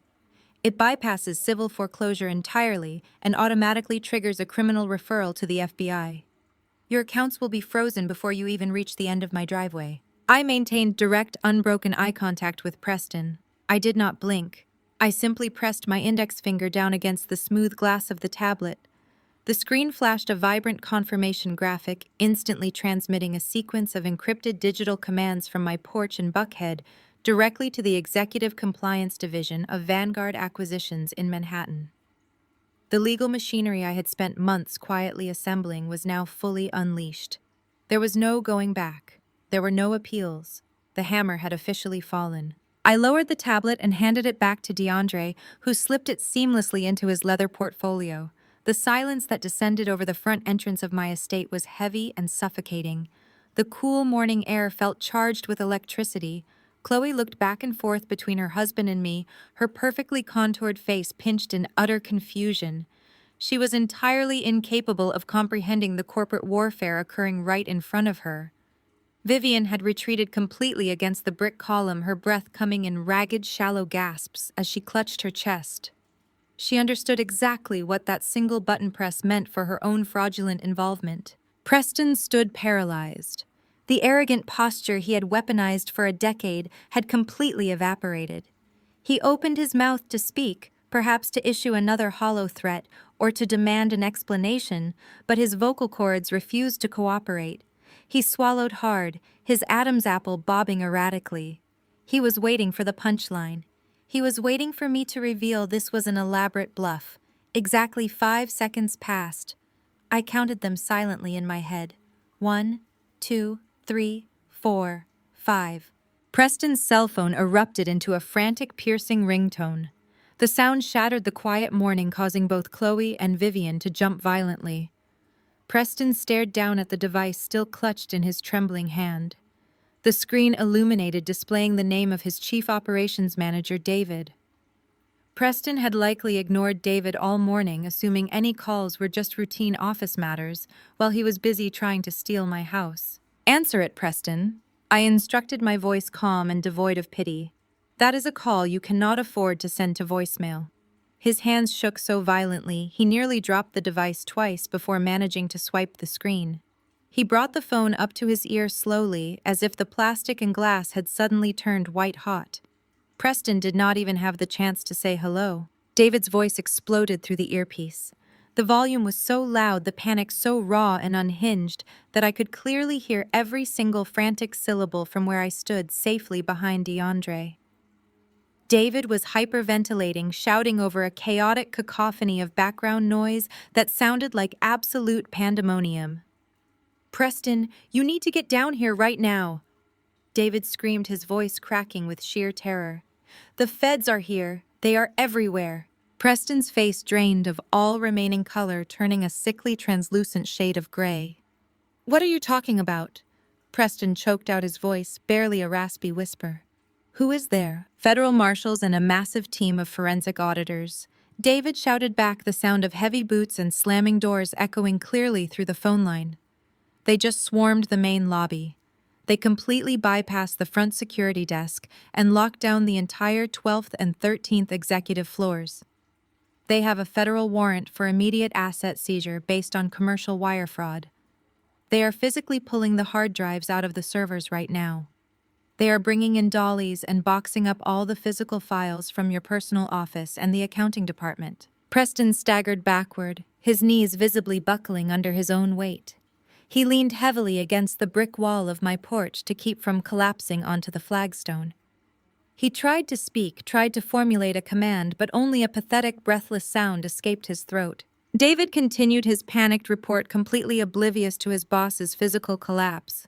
"I just got an emergency notification from our primary banking portal." David cried, his voice pitching higher. "Every single corporate account is locked. The payroll accounts, the vendor escrows, the operational liquid funds. Everything shows a zero balance with a federal freeze code attached. The marshals are padlocking the main entrance. They are telling all 200 employees to vacate the building immediately and leave all company property on their desks. Preston, they are asking for you by name. They have an arrest warrant." Chloe finally broke out of her confused trance. She lunged forward, grabbing Preston's lapel. "Preston, what is going on?" Chloe shrieked, her voice echoing shrilly across the manicured lawn. "Who is on the phone? Why are you just standing there? Tell these guards to let us inside so we can unpack." Preston did not look at his wife. He did not look at my mother. He stared directly at me, his blue eyes wide with a level of horror I had never witnessed before. The reality of his absolute destruction had finally bypassed his towering ego and struck him with full, devastating force. He realized that the woman he had spent years dismissing as a glorified secretary had just meticulously dismantled his entire universe before he had even finished his morning coffee. I stepped closer to the doorway, ensuring he heard every word I had to say over the frantic screaming emanating from his phone. My newborn son shifted against my chest, entirely insulated from the corporate execution taking place just a few feet away. "You thought you could outsmart me, Preston," I said, my voice echoing with icy, unshakable authority. "You thought you could use Vivian to forge a proxy, leverage my estate, and walk away clean. But you failed to realize that when you submit fraudulent financials to a federally insured institution, you leave a highly traceable digital footprint. My acquisitions team at Vanguard spotted the glaring discrepancies in your rent rolls within 24 hours of buying your debt. We cross-referenced your asset declarations with your actual tax filings. You inflated your commercial property values by 300% to secure that initial $45 million loan. You fabricated lease agreements for tenants that do not exist. That is not just aggressive business maneuvering. That is a massive federal crime. Vivian let out a strangled, agonizing wail. She slid completely down the brick column, collapsing into a miserable heap on the ground. Her expensive designer skirt bunched up around her knees. She buried her face in her hands, sobbing uncontrollably into her palms. She knew her forged signature was on those fraudulent documents. She knew she had acted as the illegal guarantor. She knew the federal marshals currently raiding Preston's office would inevitably find the paper trail leading directly back to her blatant embezzlement of the Washington Family Trust. She was entirely complicit, and she knew she was going down with him. "Mom, stop crying!" Chloe demanded, her panic rapidly escalating into full-blown hysteria. She looked wildly from Vivian on the floor to Preston leaning weakly against the wall. "Preston, do something. Fix this right now. Call your lawyers. Call the mayor. You know powerful people. Make them stop whatever they are doing downtown." Chloe began violently tugging at Preston's sleeve, her diamond tennis bracelets clinking loudly together. "Answer me, Preston. Why are you letting her speak to you like this? Tell her to stop. We have reservations at the club for brunch. We cannot deal with this right now." Her absolute inability to grasp the severity of the situation was a testament to the manufactured bubble Preston and Vivian had built around her. She had been shielded from consequence for so long that she literally believed an FBI raid could be rescheduled to accommodate her weekend social calendar. Preston finally turned his head to look at his wife. There was no love in his eyes. There was no protective instinct. There was only the hollow resentment of a man who realized he had ruined his life to maintain a facade for a woman who only cared about his utility. He looked away from her, unable to stomach the reflection of his own shallow existence. He looked back up at me. For years he had operated under the assumption that I was weak because I chose quiet diligence over loud arrogance. He had mistaken my silence for submission. He had mistaken my boundaries for fear. Now, staring up at the balcony, he saw the undeniable truth. I had never been the fragile victim they needed me to be. I was the architect of their demise. Preston could not fix this. He could not call his expensive defense lawyers because his corporate accounts were completely frozen, meaning his legal retainers were officially worthless. He could not call his political connections because no politician would ever risk associating with a developer actively being indicted by the FBI for massive financial fraud. He was completely, utterly, and entirely isolated. David was still screaming through the phone speaker, begging Preston for instructions, asking frantically if he should hire his own independent criminal defense attorney before the marshals confiscated his phone. Preston slowly pulled his mobile device away from his ear.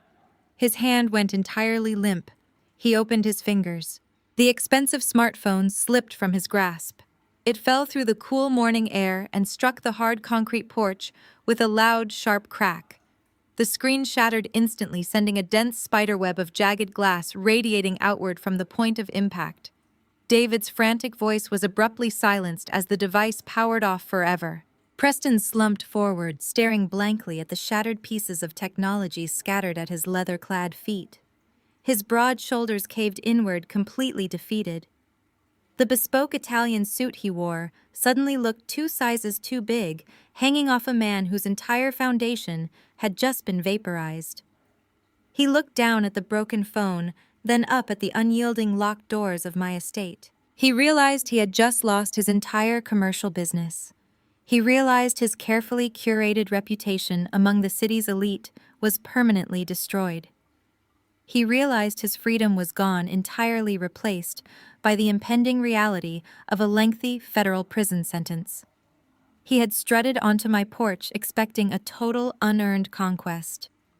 Instead, in a matter of seconds, he had been subjected to an absolute flawless financial execution. Preston's shattered smartphone lay on the imported concrete of my sweeping front porch, the fragmented glass glittering like crushed ice in the morning sun. The sharp, violent crack of the device hitting the ground acted as a definitive gunshot, signaling the absolute end of the delusional reality my family had inhabited for the past decade. The heavy, suffocating silence that immediately followed was profound. It was the sound of a carefully constructed empire of lies, collapsing under the crushing weight of undeniable truth.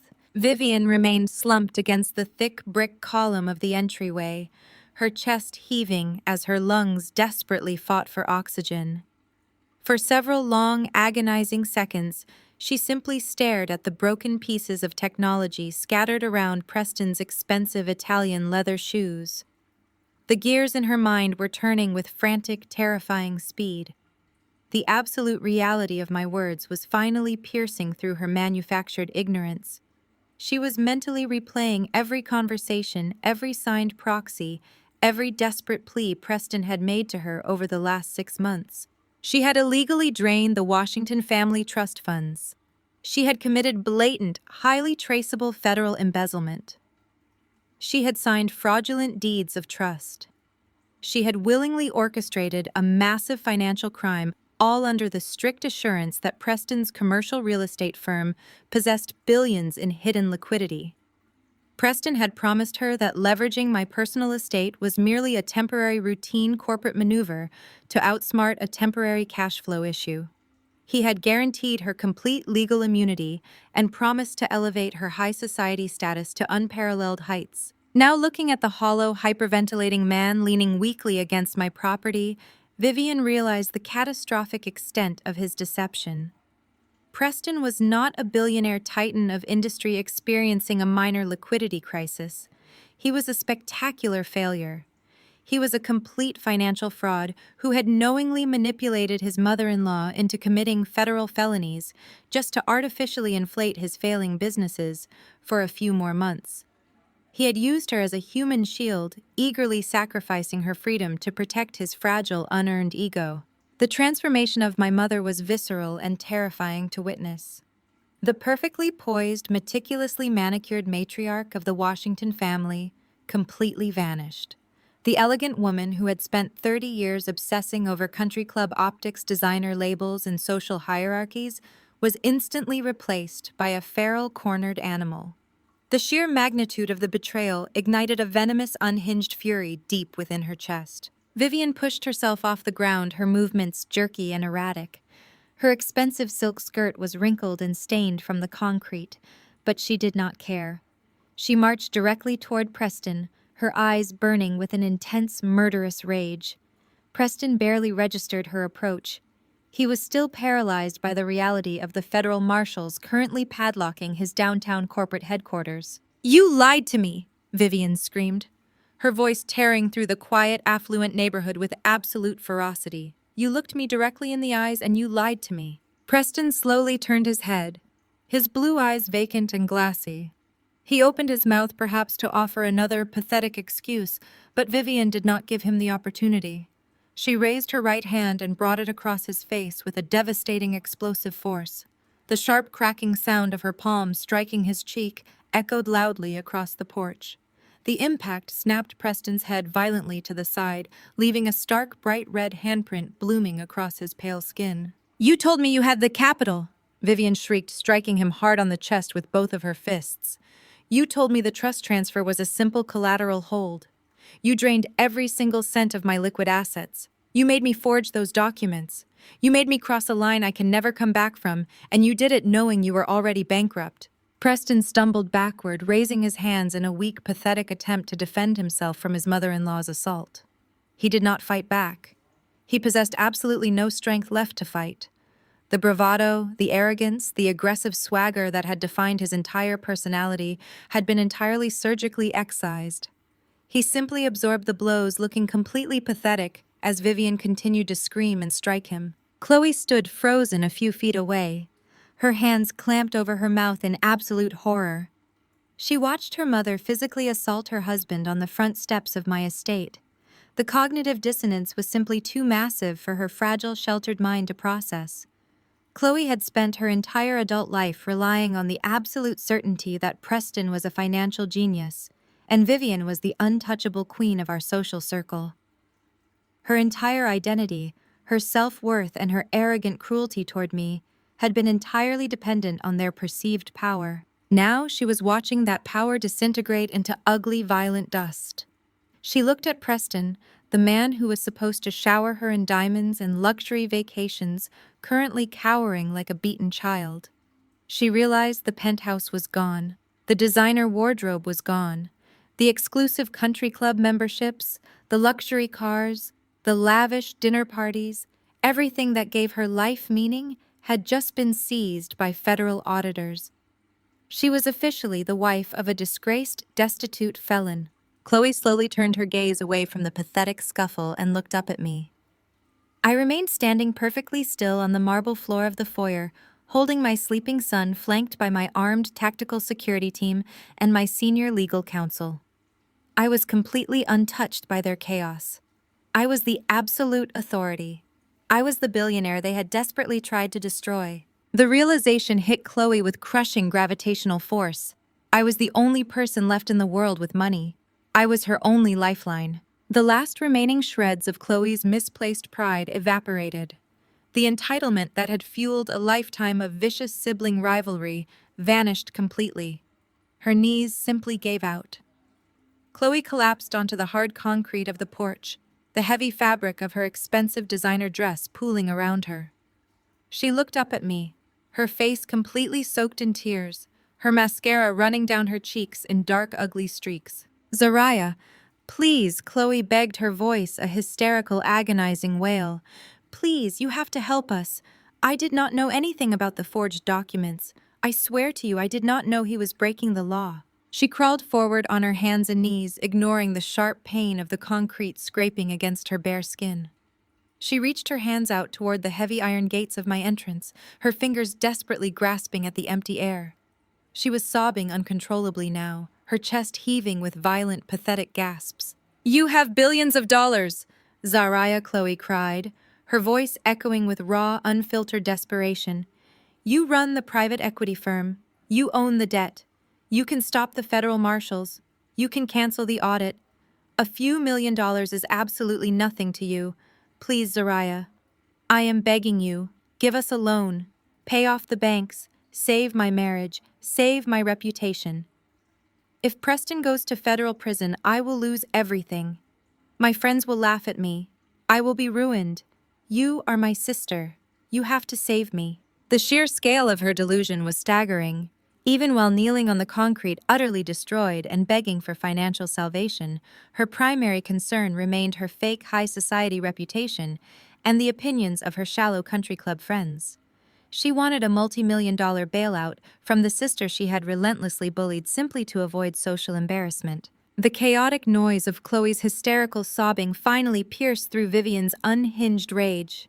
Vivian stopped striking Preston and turned to look at her golden child groveling on the ground. The sight of Chloe begging at my feet acted as a sudden, brutal shock to Vivian's system. She looked at Preston, realizing he was entirely useless, a broken shell of a man who could offer them nothing but a prison sentence. Then she looked up at me. Vivian's mind immediately pivoted. She wiped the sweat and tears from her face, frantically attempting to reconstruct her shattered maternal authority. She recognized that aggressive intimidation had completely failed, so she instantly switched to the only tactic she had left. She attempted to weaponize emotional manipulation. Vivian stepped away from Preston and moved toward the entrance, standing right beside her sobbing daughter. She looked past the tactical guards, her eyes locking onto the small, peaceful bundle wrapped in a cashmere blanket resting against my chest. "Zariah, listen to your sister," Vivian pleaded, her voice taking on a desperate, cloying sweetness that made my skin crawl. "This has all gone entirely too far. We are a family. We have had our disagreements, but family must stick together when things get difficult. Think about the baby Zariah.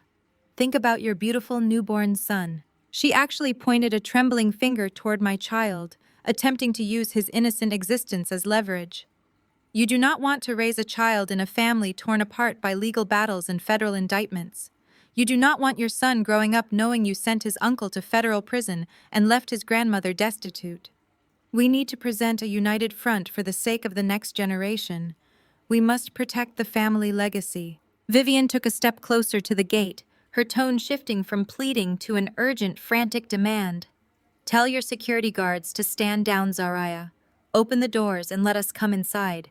We can sit down at the dining room table, have a cup of coffee, and act like rational adults. We will figure out a payment plan for the corporate debt. We can restructure the loans privately, without involving the federal government. We can fix this together as a family. I looked down at the three of them. Preston was slumped against the brick wall, a shattered, defeated criminal. Chloe was a hysterical, sobbing mess, curled on the concrete, begging for a bailout to save her shallow social life. Vivian was desperately trying to invoke a sense of family loyalty that she had never once practiced, demanding, "I invite my abusers into my home to negotiate a payment plan for their felonies." I did not yield. I did not soften. I did not offer a single word of comfort, compromise, or negotiation. I simply stood behind the locked iron gates of my sanctuary and looked down at them with absolute chilling silence. The chilling silence stretched across the sweeping front porch, heavy and absolute. I did not move. I did not blink. I stood behind the ornate iron gates of my sanctuary and looked down at the pathetic tableau unfolding on the imported concrete. Chloe was still curled into a miserable, sobbing heap, the delicate silk of her designer dress soaking up the morning dew. Vivian was kneeling beside her, staring up at me with wide, desperate eyes, her hands clasped together in a perfect, manufactured display of maternal pleading. Preston remained slumped against the brick pillar, a hollowed-out shell of a man who had finally realized the true cost of his arrogance. For 35 years, I had been conditioned to respond to my mother's demands. I had been programmed to crave her approval, to fear her disapproval, and to contort myself into whatever shape was required to maintain the fragile illusion of family harmony. But standing there holding my sleeping son against my chest, I felt absolutely nothing. The emotional tether had been completely severed. I looked at the three of them and felt only the cold, clinical detachment of a senior partner evaluating a severely toxic asset. "Get up off the ground, Chloe," I commanded. My voice was low, perfectly even, and entirely devoid of warmth. Chloe flinched at the sharp edge of my tone.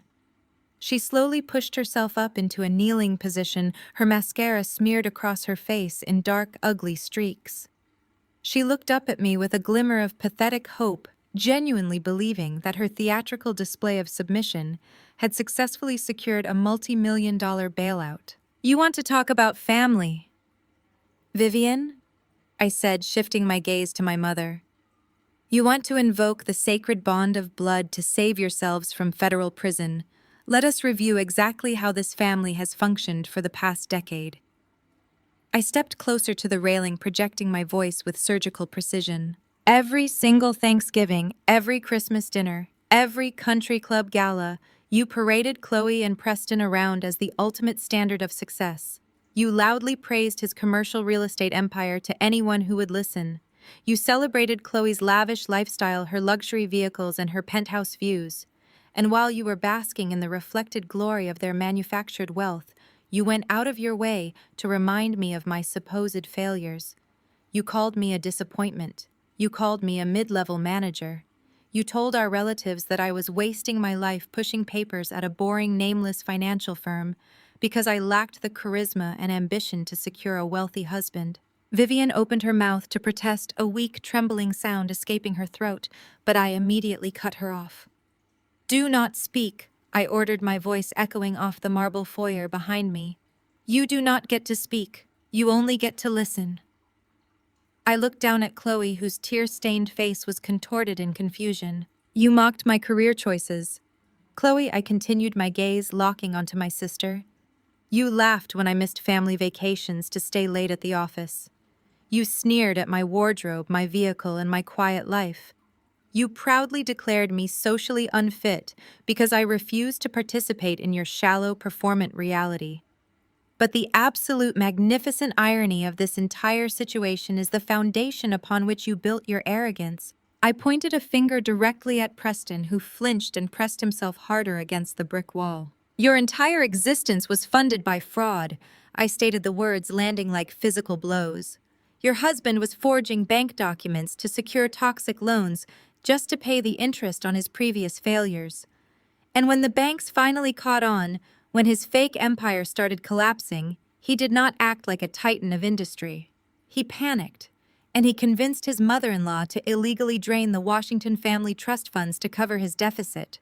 You called me a failure while you were entirely dependent on a man who was actively orchestrating a federal crime to finance your designer handbags. I turned my attention back to Vivian. The desperation in her eyes was beginning to curdle into something darker as she realized her emotional manipulation was completely ineffective. You stole from your own family, Vivian, I said, my voice dropping to a terrifying whisper. You embezzled the trust funds meant for future generations to protect the fragile ego of a mediocre man. You willingly committed a felony to preserve the optical illusion of your high society status. And now, as the federal marshals are literally padlocking his corporate headquarters and seizing every asset you possess, you have the absolute audacity to crawl onto my porch and demand that I fix it.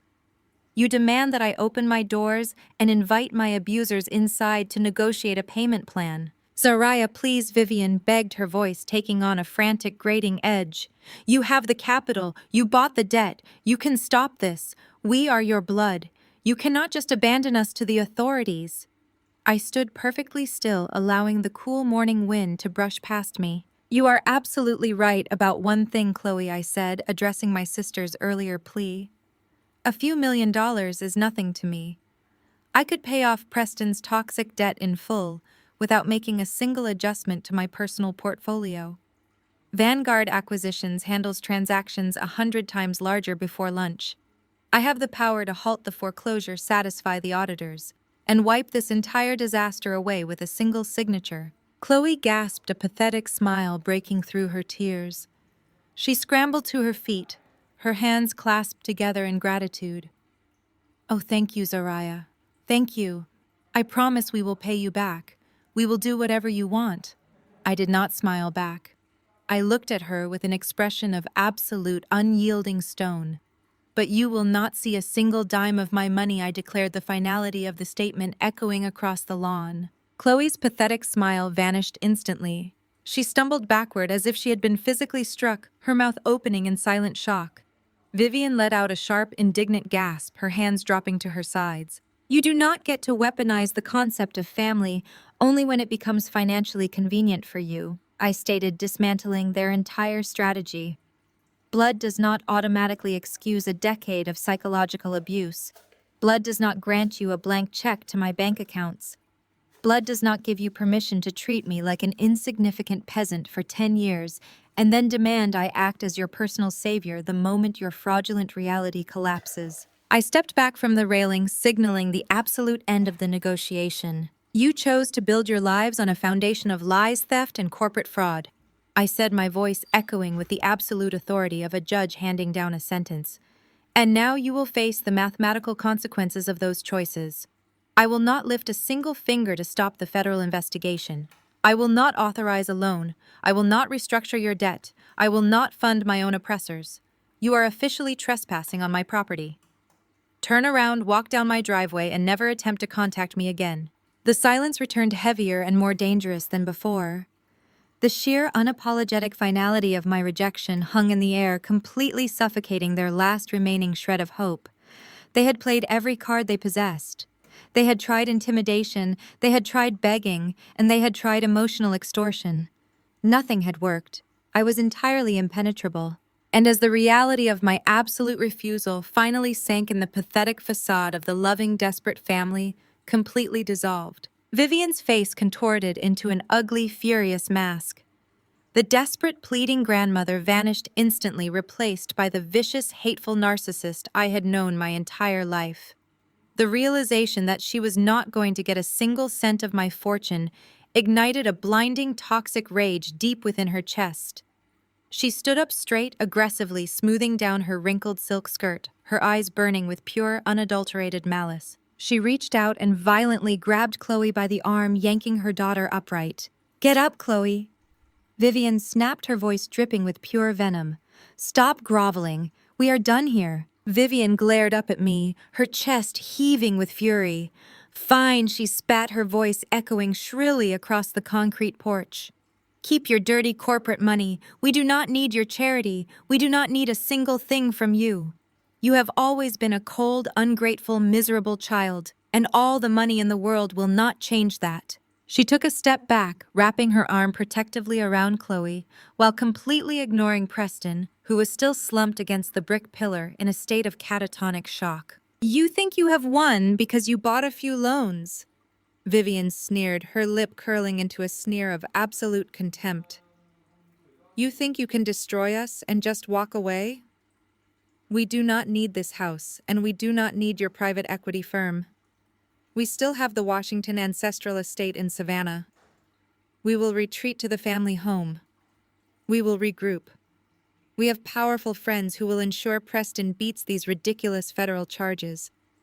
We will rebuild everything, and we will do it without you." Vivian pointed a shaking, manicured finger directly at my face, playing the very last desperate card she held in her hand. "You are no longer a Washington," she screamed, her voice completely unhinged. "You are officially cut out of this family. I am formally removing you from the family trust. I am legally disowning you. You will never set foot in the Savannah estate again. You are entirely erased from the family legacy forever. You are dead to us, Zariah." I stood on the balcony holding my son and looked down at the furious, screaming woman making her final pathetic declaration of war. Vivian's final desperate declaration echoed across the manicured lawn, hanging in the crisp morning air like a dark cloud. She had played the ultimate card in the narcissistic parent's playbook. She had threatened me with total banishment.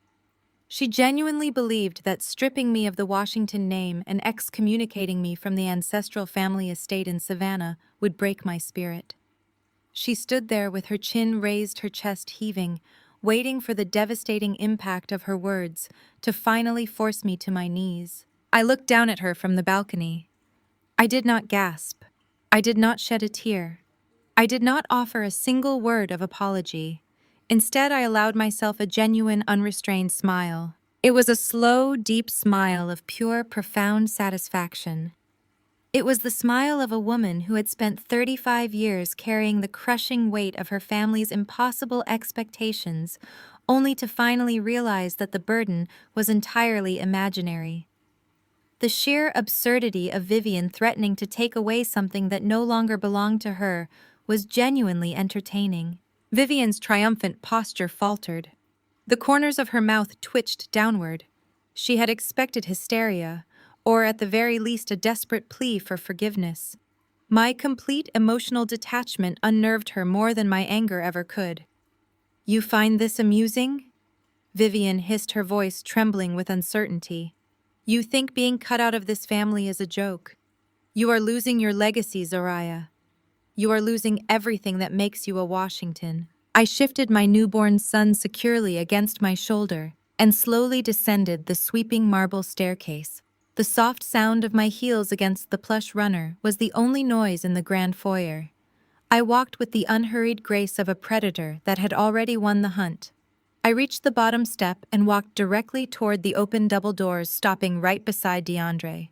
I looked through the heavy iron gates, meeting my mother's furious gaze with absolute chilling calm. "You cannot fire someone from a job they quit a decade ago."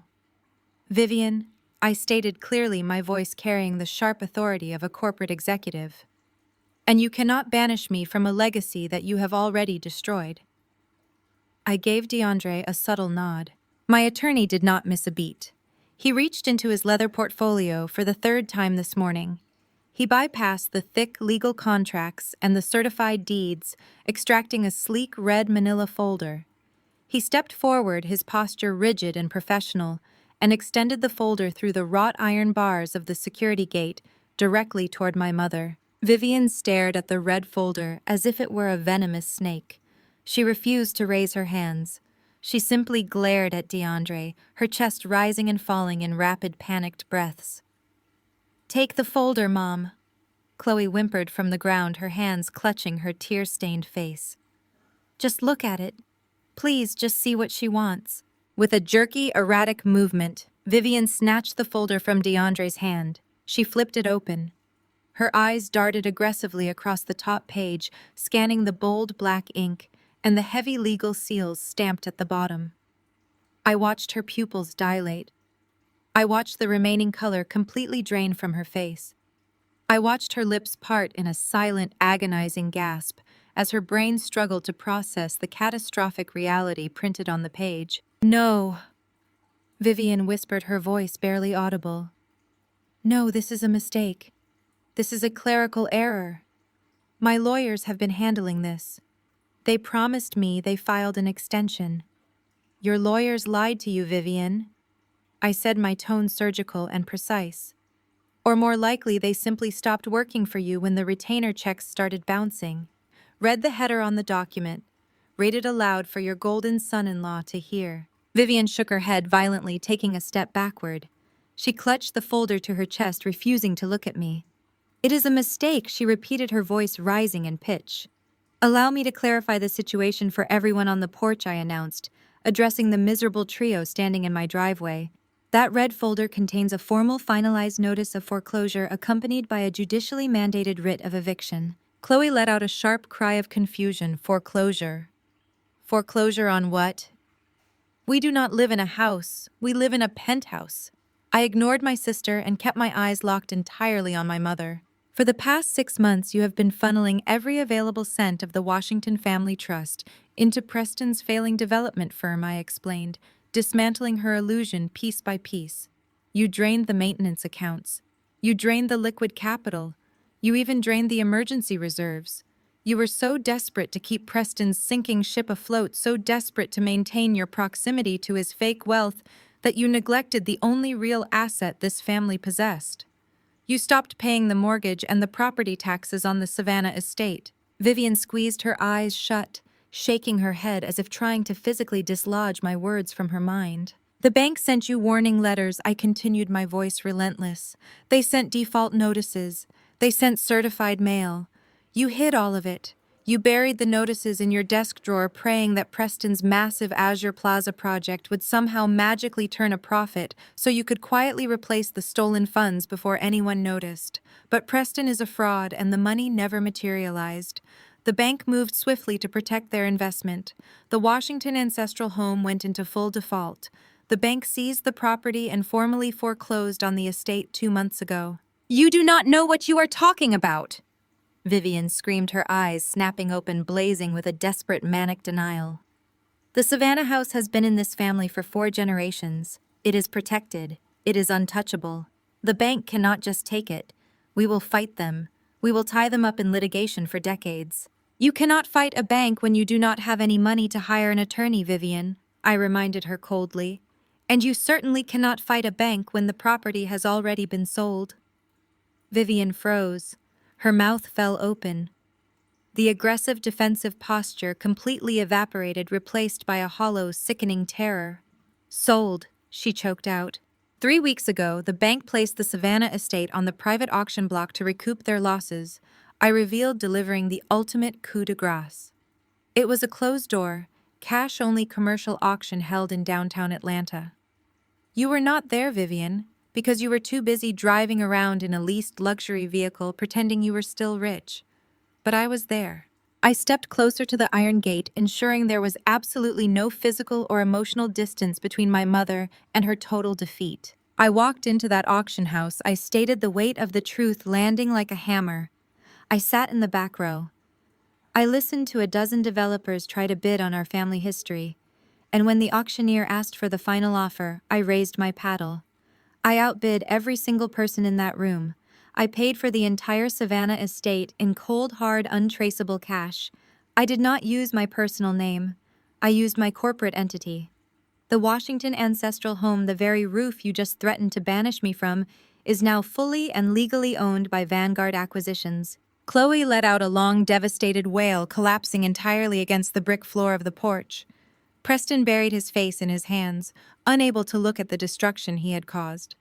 Vivian stared at me, her eyes wide and bloodshot. The red folder slipped from her fingers, hitting the concrete with a soft thud. Her entire body began to tremble. "You bought it," she whispered, her voice completely devoid of life.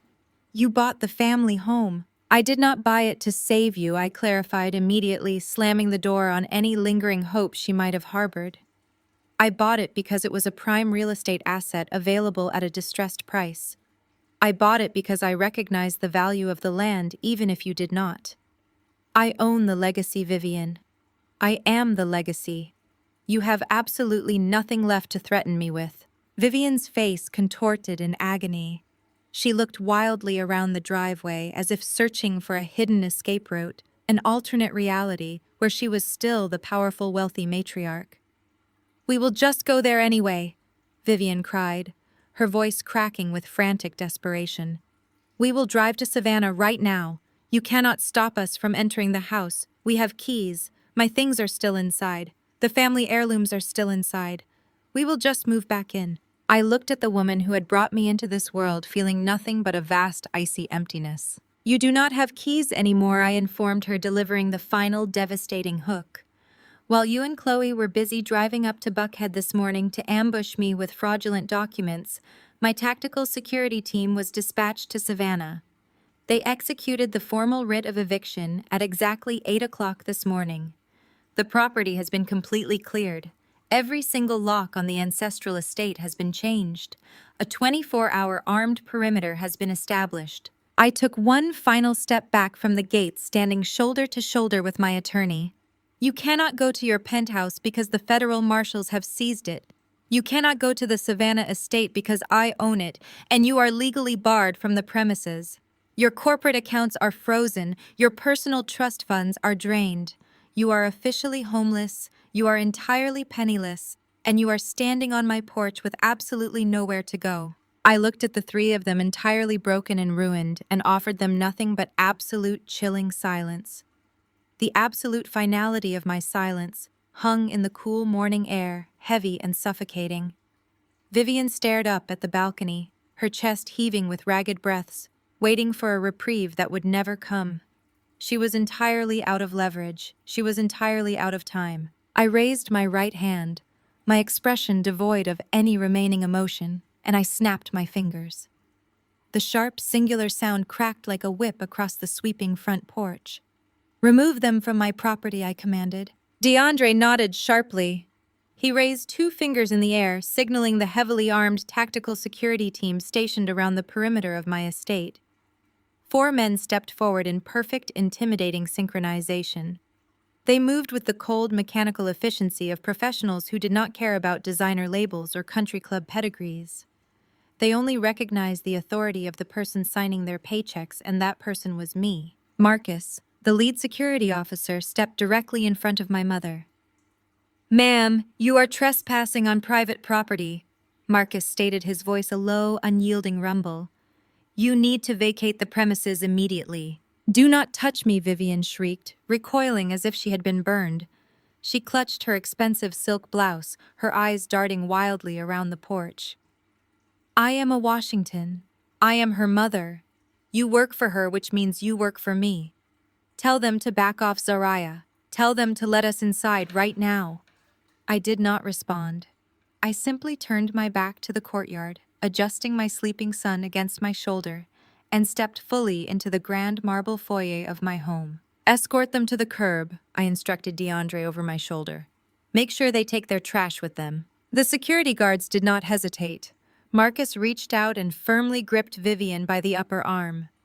Vivian let out a shrill, indignant gasp, thrashing her weight against his hold, but her manicured hands were entirely useless against his sheer physical strength.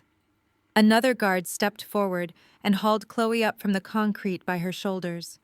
Chloe screamed, her voice cracking with pure hysteria as her designer dress snagged against the rough stone of the porch. "Get your hands off my wife," Preston slurred, attempting to push himself off the brick pillar. His attempt at masculine bravado was completely pathetic. A third security guard simply shoved a hand against Preston's chest easily, pinning the defeated man back against the masonry. Preston crumpled instantly, offering absolutely zero physical resistance as the guard grabbed him by the lapels of his bespoke Italian suit. The security team forcefully marched the three of them down the sweeping manicured length of my driveway. The physical removal was chaotic, loud, and entirely humiliating. Vivian was shouting obscenities, cursing my name, and threatening to sue every single guard for assault. Chloe was sobbing uncontrollably, her expensive high heels dragging against the imported gravel as she desperately tried to keep her balance. Preston simply stumbled forward like a hollow shell, his feet dragging heavily with every step. The fourth security guard gathered their mountain of Louis Vuitton luggage from the porch. He rolled the heavy, obnoxious trunks down the driveway, the wheels rattling loudly against the stone, and callously shoved the bags through the massive wrought iron gates. As the security team physically deposited my mother, my sister, and my brother-in-law onto the public sidewalk outside my property line, a new sound pierced through the quiet, affluent neighborhood. It started as a distant, high-pitched wail. Within seconds, the sound amplified into a deafening, aggressive roar. Two local police cruisers came tearing around the corner of the tree-lined street, their sirens blaring, and their red and blue emergency lights flashing violently in the morning sun. The brilliant strobe lights reflected off the towering iron gates of my estate, casting harsh, erratic shadows across the faces of my family members standing on the curb. Vivian's face instantly lit up with a triumphant, malicious sneer. She forcefully yanked her arm away from the security guard and pointed a shaking finger toward the approaching vehicles. "Thank God," Vivian shouted, her voice laced with absolute vindication. "You are going to jail, Zariah. Do you hear me? You are going to federal prison." An hour earlier, in a staggering display of unearned arrogance, Preston had dialed 911 from his luxury SUV while sitting in my driveway. He had aggressively demanded that the local authorities dispatch officers to my estate, claiming that I was illegally locking him out of his own property and stealing his assets. He had fully expected to use the local police department as his personal battering ram to force his way into my home. He had severely miscalculated. The two police cruisers slammed on their brakes, coming to a screeching halt directly in front of the designer luggage scattered on the asphalt. The sirens abruptly cut off, leaving only the heavy rhythmic pulsing of the emergency lights. The car doors swung open simultaneously. 4 uniformed officers stepped out onto the street. They did not look toward my estate. They did not look toward my security team standing silently behind the iron gates. They walked directly toward Preston. "Officers, thank goodness you are here," Vivian commanded, stepping forward and using her most authoritative country club voice. "My daughter is illegally detaining our assets inside that house. She has stolen our property deeds and is holding them hostage. I demand that you arrest her immediately and force her security team to open those gates." The lead officer, a tall, broad-shouldered man with a stern expression, completely ignored Vivian's hysterical demands. He did not even glance in her direction. He kept his eyes locked entirely on the pale, sweating man leaning against a Louis Vuitton trunk. "Are you Preston Vance?" the officer asked, his voice carrying the sharp, uncompromising weight of absolute authority. Preston opened his mouth, but his vocal cords completely failed him. He swallowed hard, his Adam's apple bobbing erratically. He managed a weak, pathetic nod. "Preston Vance. I am executing a federal warrant for your immediate arrest," the officer announced. The words rang out clearly over the quiet street, slicing through the remaining shreds of Vivian's delusion. Chloe let out a strangled, breathless gasp. She grabbed Preston's arm, her diamond bracelets clinking together. What Chloe shrieked, looking wildly between the officers. "No, you are making a mistake. He is the one who called you. He called you to arrest my sister. You have the wrong person. Tell them, Preston. Tell them they are making a mistake." Preston did not speak. He did not look at his wife. He simply stared blankly at the police cruiser, fully realizing that the federal auditors raiding his downtown headquarters had already communicated with local law enforcement. His financial execution was now officially physical. The officer stepped forward and forcefully grabbed Preston by the arms, spinning him around. Preston offered absolutely zero resistance. He was completely pliable, his body entirely devoid of fight. The officer pushed Preston face first against the side of the police cruiser. "You are under arrest for multiple counts of commercial wire fraud, bank fraud, and corporate embezzlement," the officer stated loudly, withdrawing a pair of heavy steel handcuffs from his tactical belt. The sharp metallic click of the handcuffs locking around Preston's wrists echoed loudly in the morning air. It was the sound of absolute inescapable consequence. "You have the right to remain silent." The officer continued reciting the Miranda rights with practiced mechanical efficiency. "Anything you say can and will be used against you in a court of law. You have the right to an attorney. If you cannot afford an attorney, one will be provided for you." Vivian stood paralyzed on the edge of the sidewalk, her jaw completely unhinged. She watched in absolute catatonic horror as the local police officers searched Preston, pulling his wallet and keys from his pockets, before callously shoving him into the cramped plastic back seat of the police cruiser.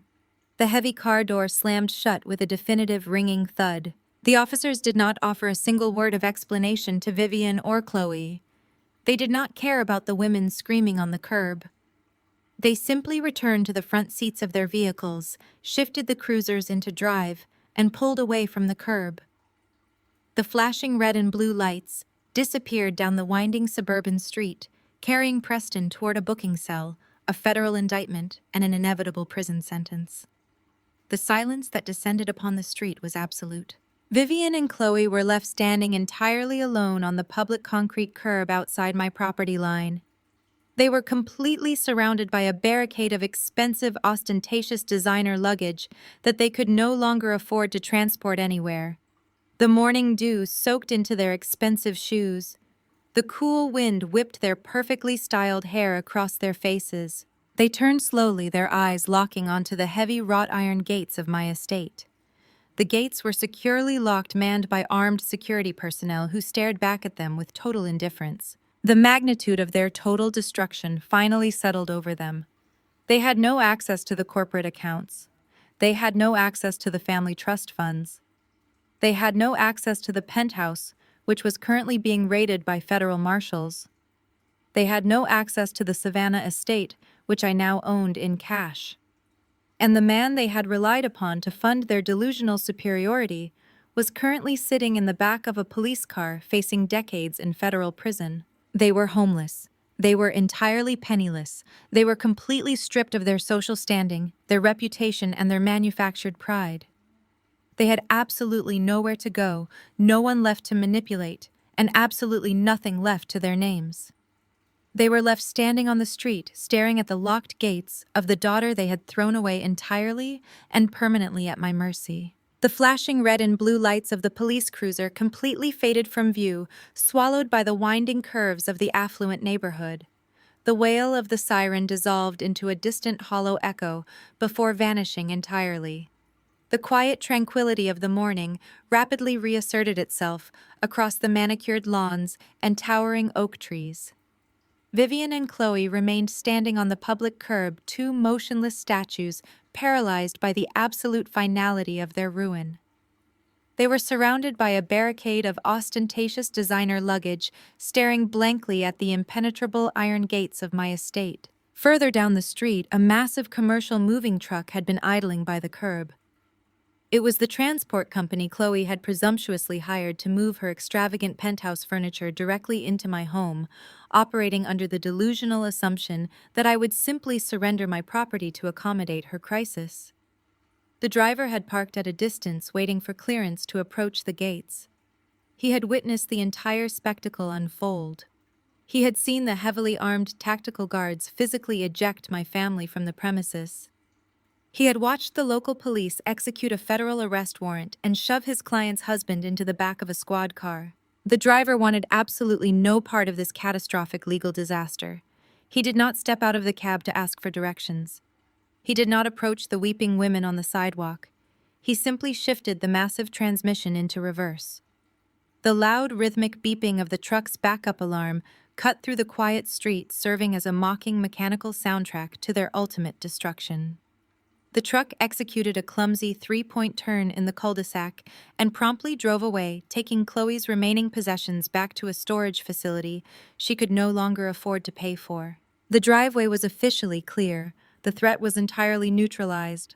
I turned away from the heavy iron gates, dismissing the pathetic sight of my mother and sister shivering on the concrete curb. They were no longer my problem. They were no longer my responsibility. They were simply two strangers, suffering the inevitable mathematical consequences of their own malicious choices. I looked at Marcus, the lead officer of my tactical security team. Resume standard perimeter patrols. I instructed, my voice calm and authoritative. Ensure the main gates remain electronically sealed. If those two women attempt to scale the fence or approach the intercom system, you are to immediately contact local law enforcement and have them arrested for criminal trespassing. Do not engage in any further dialogue with them. Marcus offered a sharp, respectful nod. Understood, Ms. Washington. The perimeter is fully secured. We will handle any further incursions strictly by the book. The tactical team dispersed, moving with quiet professional efficiency to their designated posts around the sprawling estate.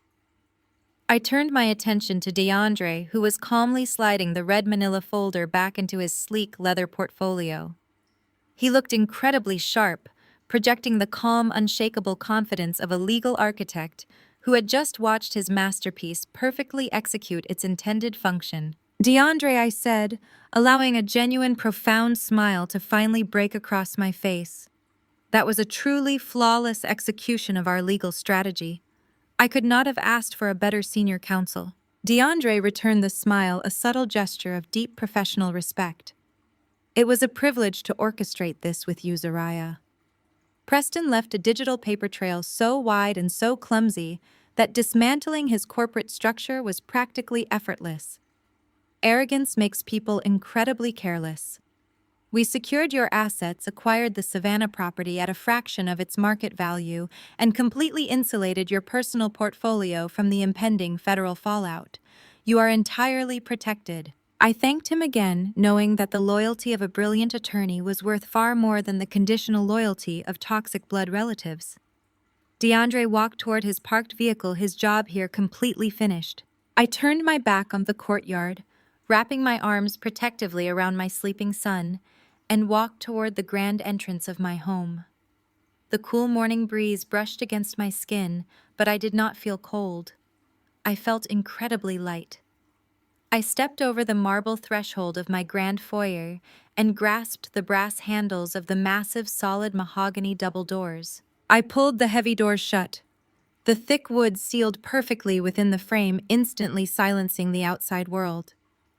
I reached out and turned the deadbolt. The heavy metallic click echoed loudly through the pristine foyer. It was the most beautiful sound I had ever heard. That single definitive click represented the absolute end of a 35-year war. I had physically, legally, and emotionally locked them out of my universe. I had sealed the toxicity outside my walls forever. The constant criticism, the relentless sibling rivalry, the shallow obsession with high society optics, the weaponized guilt, and the vicious psychological manipulation were all permanently banished to the other side of that mahogany door. They could no longer reach me. They could no longer hurt me. They could no longer make me feel small. I walked slowly across the foyer, my heels clicking softly against the imported stone. The house was vast, immaculate, and profoundly quiet. But it was not the cold, oppressive, terrifying silence of the house I grew up in. It was a warm, golden silence. It was the sound of absolute peace. There were no eggshells to walk on here. There were no unpredictable tempers to manage.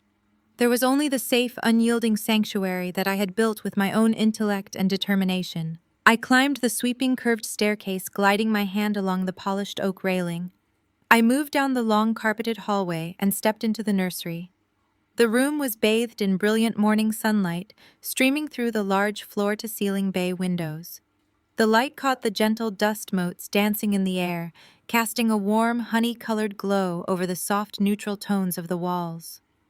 It was a room designed specifically for comfort, growth, and unconditional love. I walked over to the plush rocking chair positioned by the window and sat down, carefully adjusting Miles in my arms. He shifted slightly in his sleep, his tiny fists curling against the soft fabric of my sweater. He let out a soft, contented sigh, his breathing deep and perfectly rhythmic. He had slept entirely through the catastrophic destruction of his grandmother and his aunt. He was completely untouched by their chaos, completely insulated from their malice. I looked down at his beautiful, innocent face, and a profound wave of emotion washed over me. Vivian had tried to use the concept of family as a chain to bind me to her abuse. She had demanded that I open my doors and sacrifice my peace simply because we shared the same DNA. She believed that the title of mother granted her absolute immunity from the consequences of her cruelty. But sitting in the sunlit nursery, holding the most precious thing in my world, I finally understood the true definition of family. Family is not defined by blood ties that bind you to your abusers. Family is not a blank check written to people who continuously disrespect your boundaries and belittle your achievements. Family is not an obligation to set yourself on fire just to keep toxic people warm. Family is about protection. It is about mutual respect, unwavering loyalty, and unconditional love. Family is the sanctuary you create and the people you consciously choose to fill it with. I thought about the empire I had meticulously constructed. Vanguard acquisitions, the massive private equity portfolio, the billions in liquid assets, and this beautiful sprawling estate. I did not build this wealth to buy designer clothes or secure invitations to exclusive country club galas. I did not build it to impress shallow socialites or to lord my superiority over others. I built this empire to serve as a fortress. I built a wall of financial and legal security so high and so impenetrable that no one could ever victimize me again. I built it so that I would never have to rely on the conditional generosity of people who fundamentally despised me. I built it so that I could dictate the absolute terms of my own existence. I gently rocked the chair, the smooth, rhythmic motion lulling me into a state of profound clarity. I looked down at Miles and made a silent, unbreakable vow. I had definitively broken the cycle of generational abuse. The Washington family curse ended with me. Miles would never know the cold, calculating, conditional love that had poisoned my childhood. He would never have to earn his place in my heart by conforming to an impossible, shallow standard. He would never be compared to a sibling, never be called a disappointment, and never be made to feel that his worth was tied to his utility. He would grow up knowing that his mother was fiercely protective, entirely capable, and unconditionally loving. He would grow up in a fortress of absolute security, surrounded by peace, encouraged to explore his own passions, and celebrated for exactly who he was. I leaned down and pressed a soft, lingering kiss against his warm forehead. I was not the scapegoat. I was not the forgotten middle child. I was not the failure they desperately needed me to be. I was the architect of my own destiny. The narrative of the discarded, abused daughter was officially closed, completely eradicated by the brilliant, undeniable reality of the woman I had become. I sat in the sunlight, holding my future in my arms, a woman who had categorically refused to be a victim and who had flawlessly, unapologetically claimed absolutely everything that was hers. The profound lesson woven throughout this journey is that bloodlines do not inherently equal family. True family is a sanctuary built on a foundation of mutual respect, absolute protection, and unconditional love rather than toxic obligation. You are never required to set yourself on fire to keep abusive people warm. Your ultimate worth is not dictated by those who are too broken to recognize it. Instead, your value is forged through your own relentless resilience. Establishing impenetrable boundaries is not an act of cruelty. It is the ultimate necessary act of self-preservation and the definitive way to permanently break generational cycles of trauma. Share your own experiences of setting firm boundaries with toxic relatives in the comments below, and hit subscribe for more empowering stories of resilience and ultimate triumph.